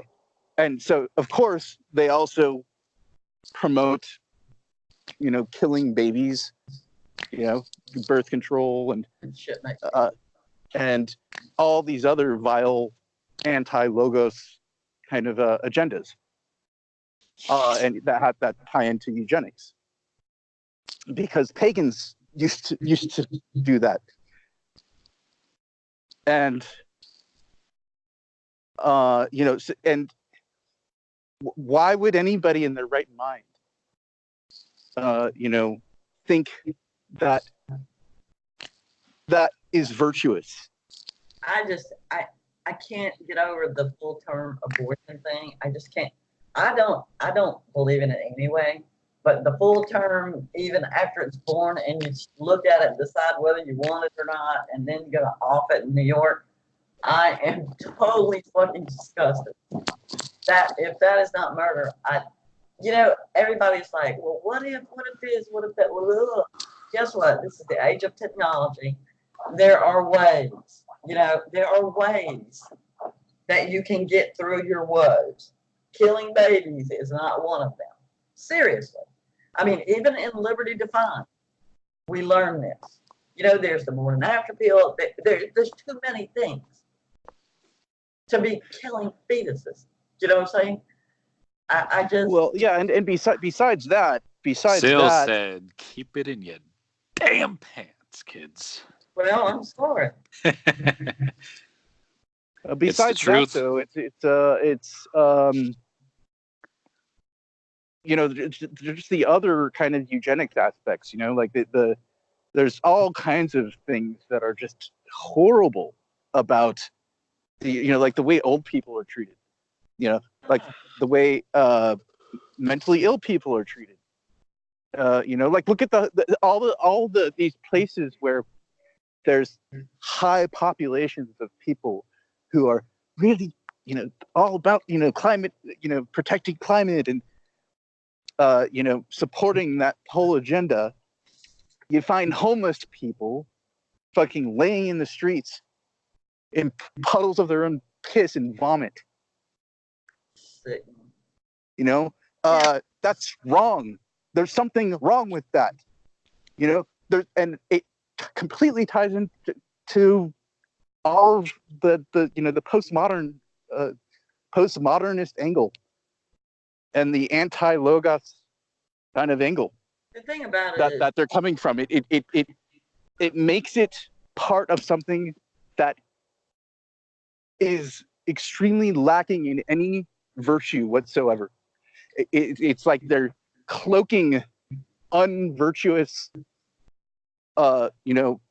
behaviors and worldviews with the global good and all of these kind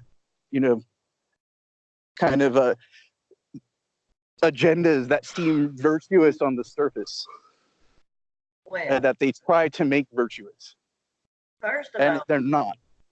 I want to call out a place or an organization called Cahoots. The first one was in Oregon. It's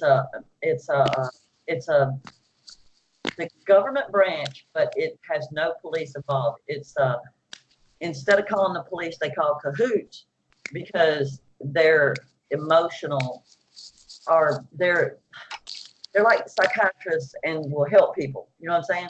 Instead of like when you have a mentally ill call to the police go and they get rough and all this bullshit. Cahoots is totally opposite from that. And since then, they're in, I want to say they're starting in Colorado. And I just wanted to give them a shout out because I think that's fabulous. In the second place, I wanted to really say this because this is really how I feel about the liberals or the leftists. They're out in the streets in $600 boots screaming for the poor. They've never worked a damn day in their lives. Their daddies and their mamas pay their college, and they have no answers. Zero answers, zero positions. They're just violent. You know, they don't even have positions. They don't have any solution. Yep. Well, their solution is the solution they've had for decades now. That all ties into what weaponized anthropology. Yeah. Because eugenics is also completely tied into weaponized anthropology. It all came from the same racist, vile individuals. Julian Huxley, Aldous Huxley, UNESCO, all the people who were involved in that, and the fake conservation movement, all of those people. There's a great article I found about how, for example, the Nazi eugenics agenda actually had its roots in California in the early 1900s, with some people who, and I don't recall their names offhand, but they're some people who lived in California who were involved with I think politics there, and I think the psychiatry. See, and that's another thing. I don't know. Maybe this organization you brought up has a great approach. I would like to look into them. Better, but anyway. I know that just having more medication shoved down your throat isn't necessarily a good answer.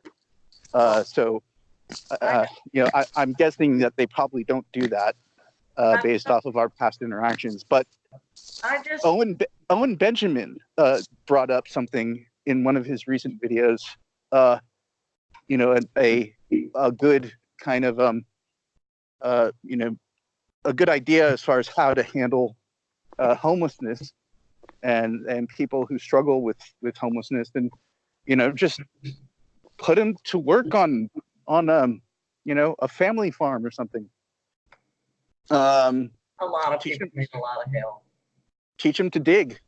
I mean, personally, And I think that's personally, having struggled with homelessness in the past, think about I think that is a great. I mean, that's how I want to live. I mean, Ultimately, think I about, want to. think about how the country really is. Okay, the economy, we're trying to recover from a really sucky economy right now. Okay, I'm one of those people. I don't have it so easy. So I have things that I need done that I can't do. You know what I'm saying? It's like, I don't know, like back in the day, my son wanted to make, and this was a fabulous idea, but the domain was taken. What the hell was the name of it? We used to be in a Ron Paul group, and he's a programmer and networker, and he wanted to start a website that was, what was it, Liberty something. Anyway, the domain was gone. But it was a web page that he wanted to build that in certain areas that you could barter and trade for services. You know what I'm saying? Like, it would leave the government out of it. Like, you wouldn't have to pay taxes on it. If you need this, then I have this to do, or I can pay you this or have dinner if you could do this. It would have worked so well. I can't remember the name of the damn domain, but somebody grabbed it up, and I guess they still have it. But it would have been fabulous. I mean, it would have been kind of like a Craigslist, but kind of not, because it would have been more freedom oriented. Coach McBeavis did some of that, which I thought was great. Some years back, he had. What I think would be interesting also, What? just drawing from the idea of Owen Benjamin's video and some past experiences I've had staying on a woofing farm. It's the World Organic. I can't remember exactly what it stands for, but it's like World Organic Farmers. That might be what Cody did. I'm not sure. But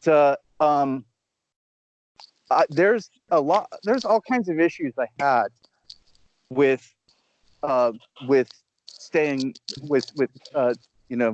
staying there and just the experiences and what I learned about woofing, and one of my criticisms of woofing is that it's not logos centric. It's not, Right. and it's not something that necessarily, at least from the limited experience I had, it didn't seem to be something that empowered people who, at least some people, me at least, I didn't get a sense of like economic empowerment, like we're going to teach you how to do what we're doing kind of thing. Like we want you to have your own family farm. It's more like we just want to take advantage of your volunteering and exploit you. I know where you're coming from.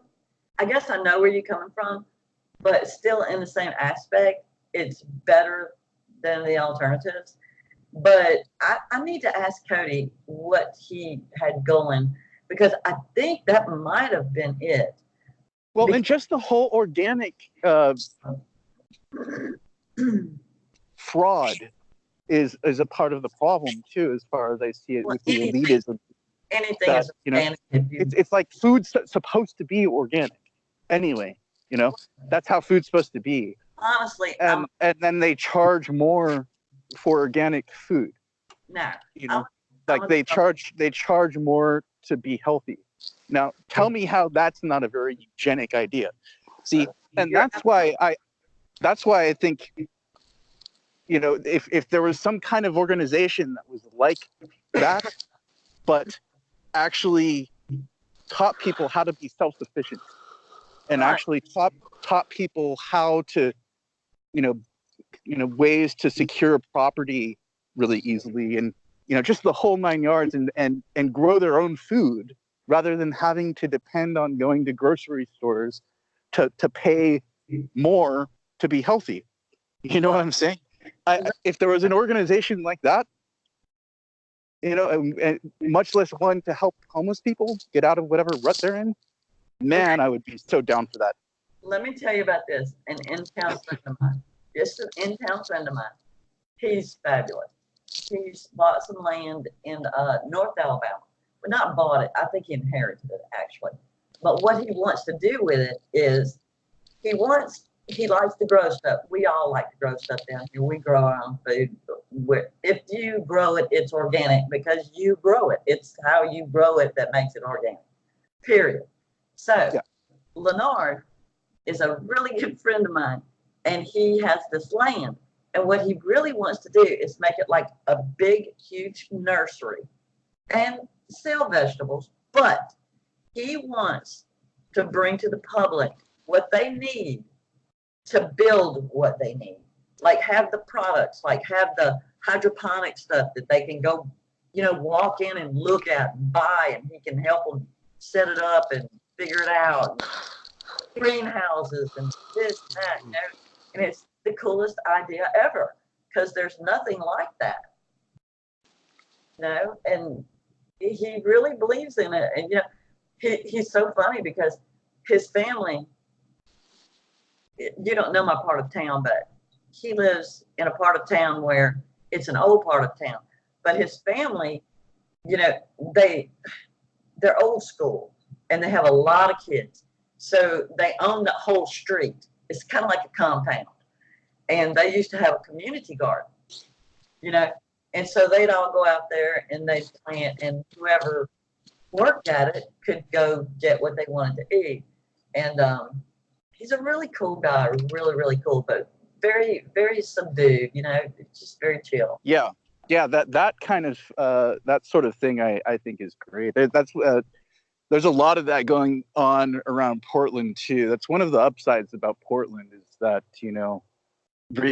regardless of all its kind of postmodernist indoctrination, there's quite a bit of kind of community, and not it's sort of in a communist kind of socialist way, which sucks, but there's still a pretty decent level of kind of a support like that in terms of people growing food and putting out little signs that say, if you want some of our tomatoes, you're more than welcome to eat them, whatever. It's just community thing. And I'm going to give a shout out to Derek Bros because he really tried to do that with Free Thinkers in Houston. He really made a great go of that, and they did well with that. And I also want to say one thing. Big shout out to Derek because he is running for mayor in Houston, and it's time to vote. So if anybody's listening in Houston that's going out to vote for Derek Bros for mayor because they won't get a better guy. Yeah, I was just going to bring up Derek Bros. He was big into the agorism stuff. He's moving and shaking, baby. Oh, Luke just come up with, Luke's mainstreaming. What's going on? Debating where to go next. Mainstreaming. I'm also happy that he's part of his platform is bringing about awareness with the whole 5G. Speaking of eugenics, it's that's just that just seems really creepy to me, like and evil as far as that goes. If all the science is really true, it seems to be. I haven't really found any reason to see it's not. Just putting all these wireless towers everywhere. It's already, it's already kind of bad. And I'm sensitive to some of this stuff too, for different reasons. And not to be all tinfoil hatty or anything, but it's I think there's some truth to it, and yeah, more power to Derek Burrows for bringing that to people's awareness. Well, he's the one that was screaming for years and years and years about the finders, and nobody would pay attention. He even did a documentary on it. And now that the whole Epstein thing came up, everybody wants to know about, the documentary now. They wouldn't listen back then, you know what I'm saying? Yeah, the only, I just want to say outright that I have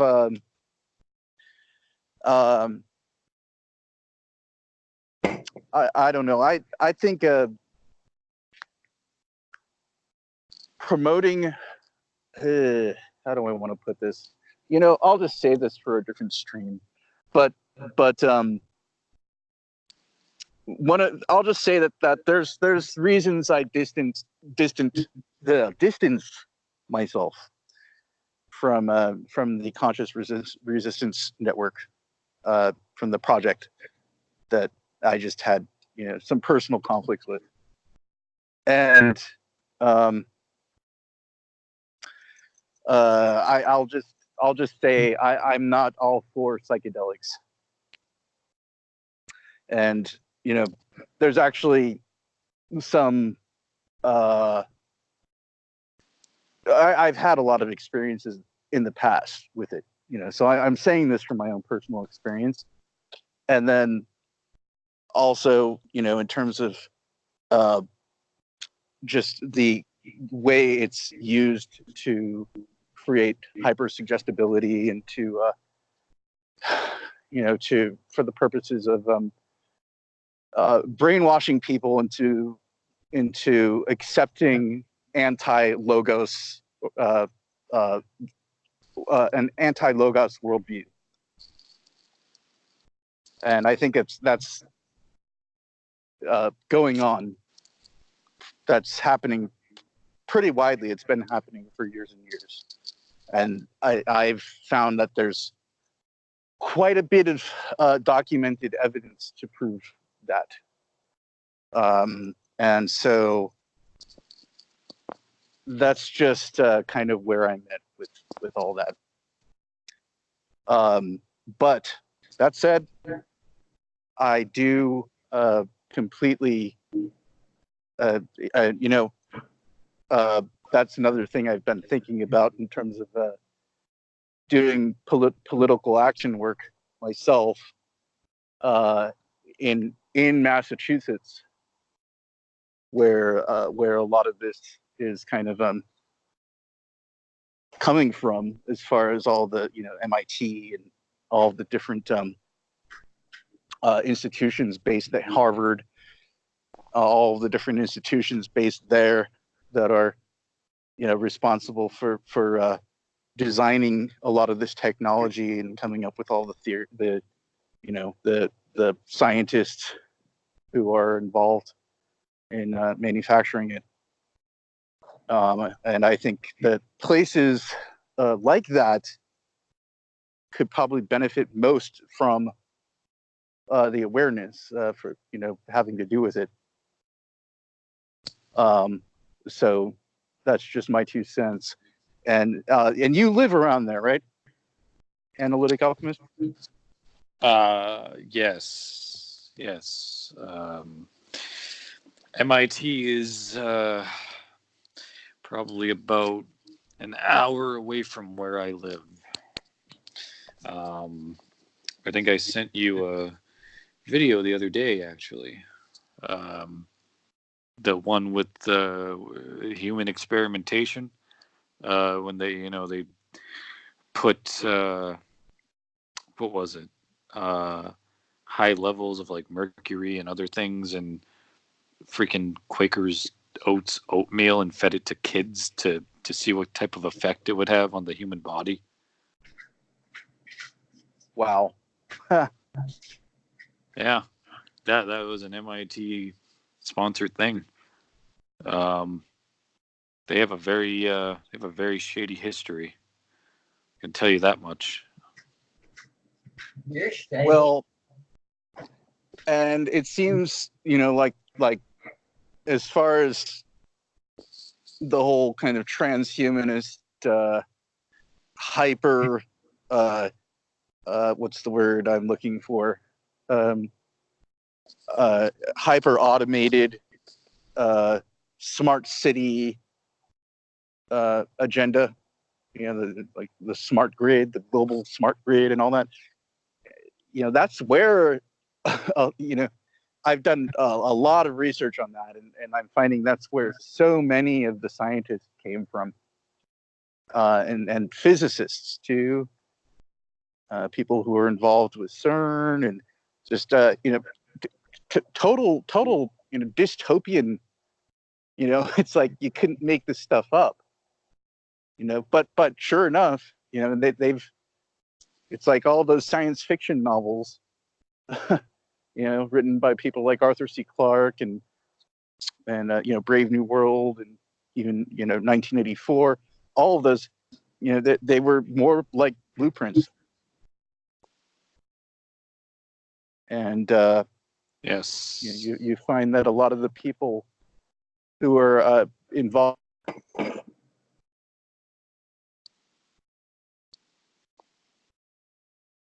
Hello?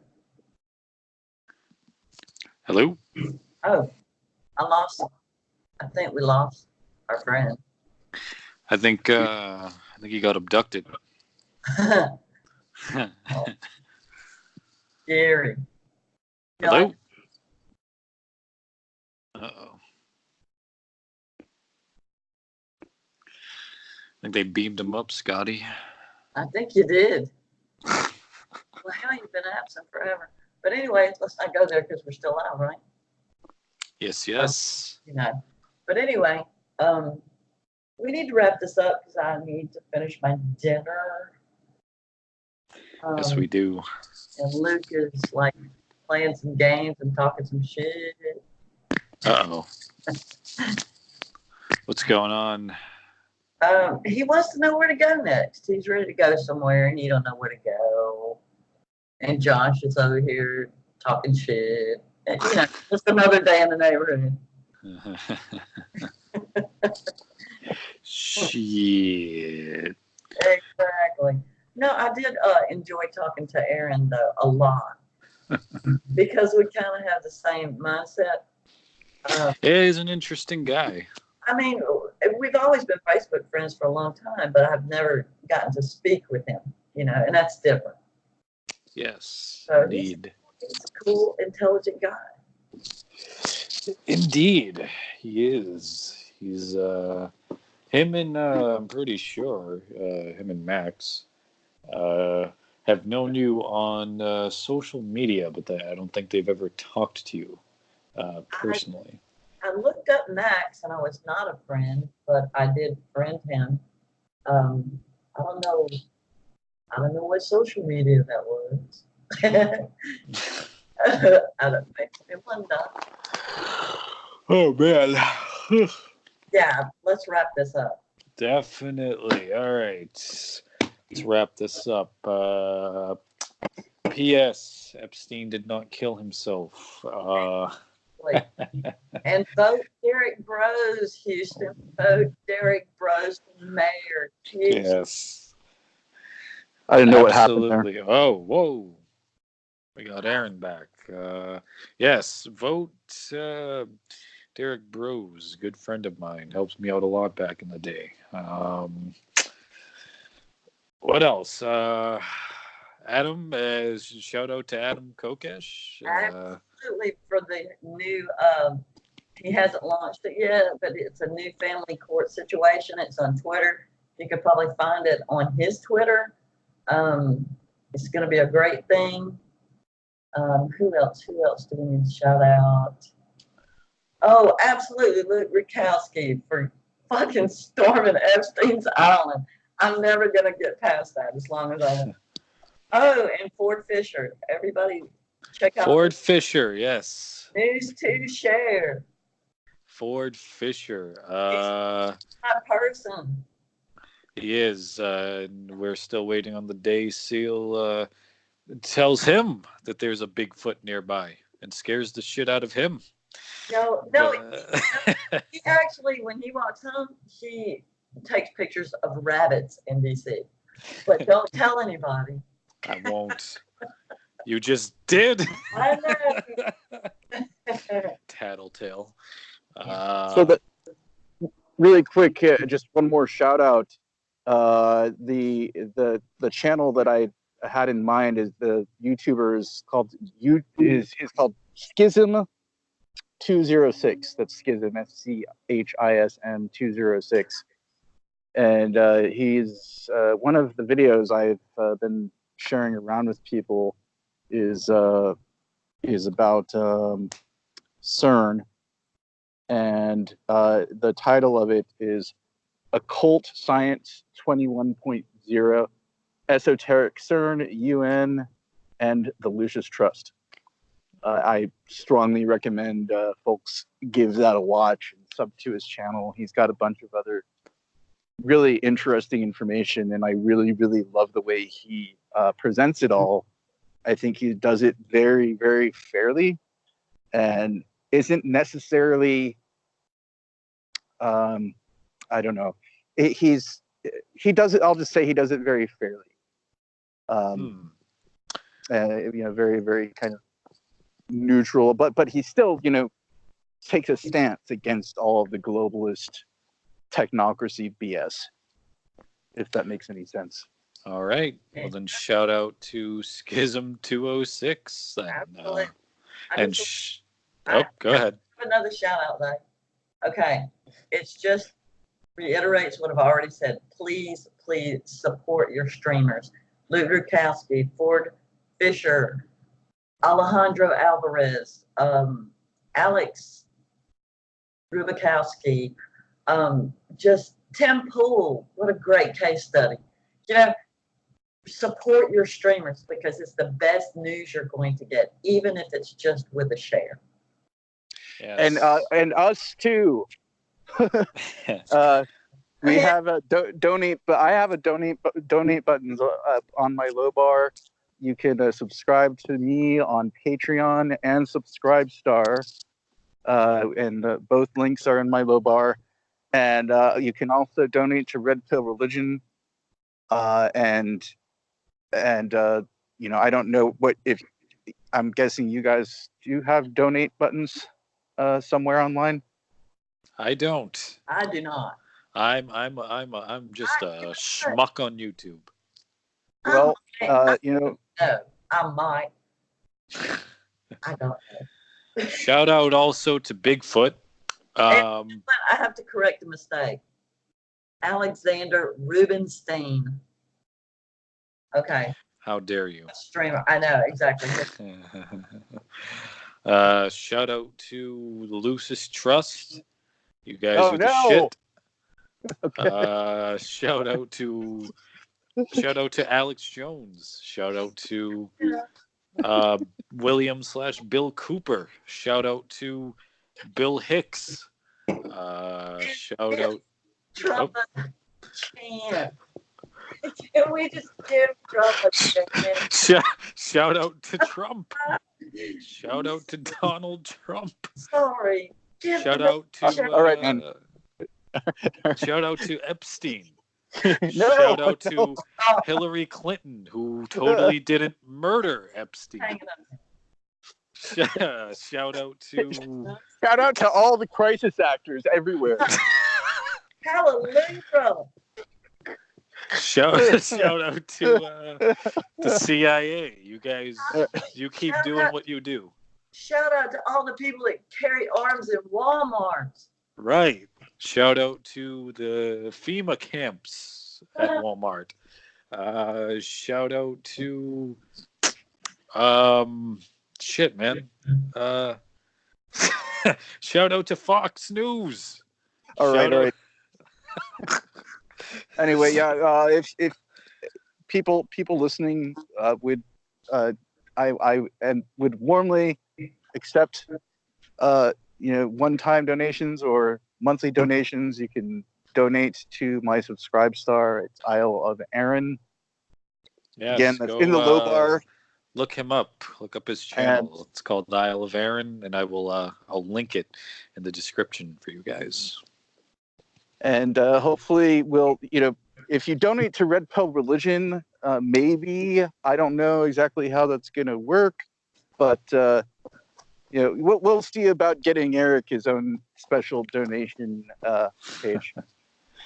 So you can donate there. Yeah, I'd have to ask Rademacher if I have donation buttons because. Shout out to Nail C. Rademacher. Hell yeah. Forgot about that guy. Shout out to Jordan Page. Shout out to Jordan Page. And shout out to the Page kids. Oh, could just do a whole separate video with shout outs, man. This is great. We got to get it all out now. That could be a whole goddamn network. Just call it infinite shout out. Shout out to UFOs. Shout out to the military industrial complex. Shout out to Ron Paul. Look, yeah, you know, Eric, you're sketchy. Oh, Randall. Shout out to Randall Paul. That's Shout out to Randall. Big Rand. Paul. He's gonna be the vice. I guarantee it. Mark my words. That's right. Now, and shout out to that Hawaiian chick who's running for president. Tulsi Gabbard. Gabbard. Well, let's do you all want to just end this here? And Eric's in charge. That's right. The patients run the asylum here. Yeah, and you need to learn if you're going to do it. You need to learn. Yes. So let's end this here though, because we've gone on for how long? It's been a long stream. A little over 2 hours now. All right. So unless there's something else that either one of you really want to discuss. I don't know. I'm blank. I've been gone too long. I need to go catch up with stuff because I feel like I'll die if I don't keep up. All right, guys. Thanks for coming on. Let's end this here. I do have to say something, Aaron, real quick. Okay. It was so lovely to meet you and talk with you. I have enjoyed it immensely, and I would like to get to know you better. We seem to have the same mindset, and I dig that about you. Hey, same to you, Margaret. Thank you so much for having me on tonight, and blessings to both of you, and keep it real. And keep it real. And are you gonna say that thing that you say about the topsy-turvy world we live in, Eric? Yes, I am. I'm gonna do it. All right. So, is anyone wanna?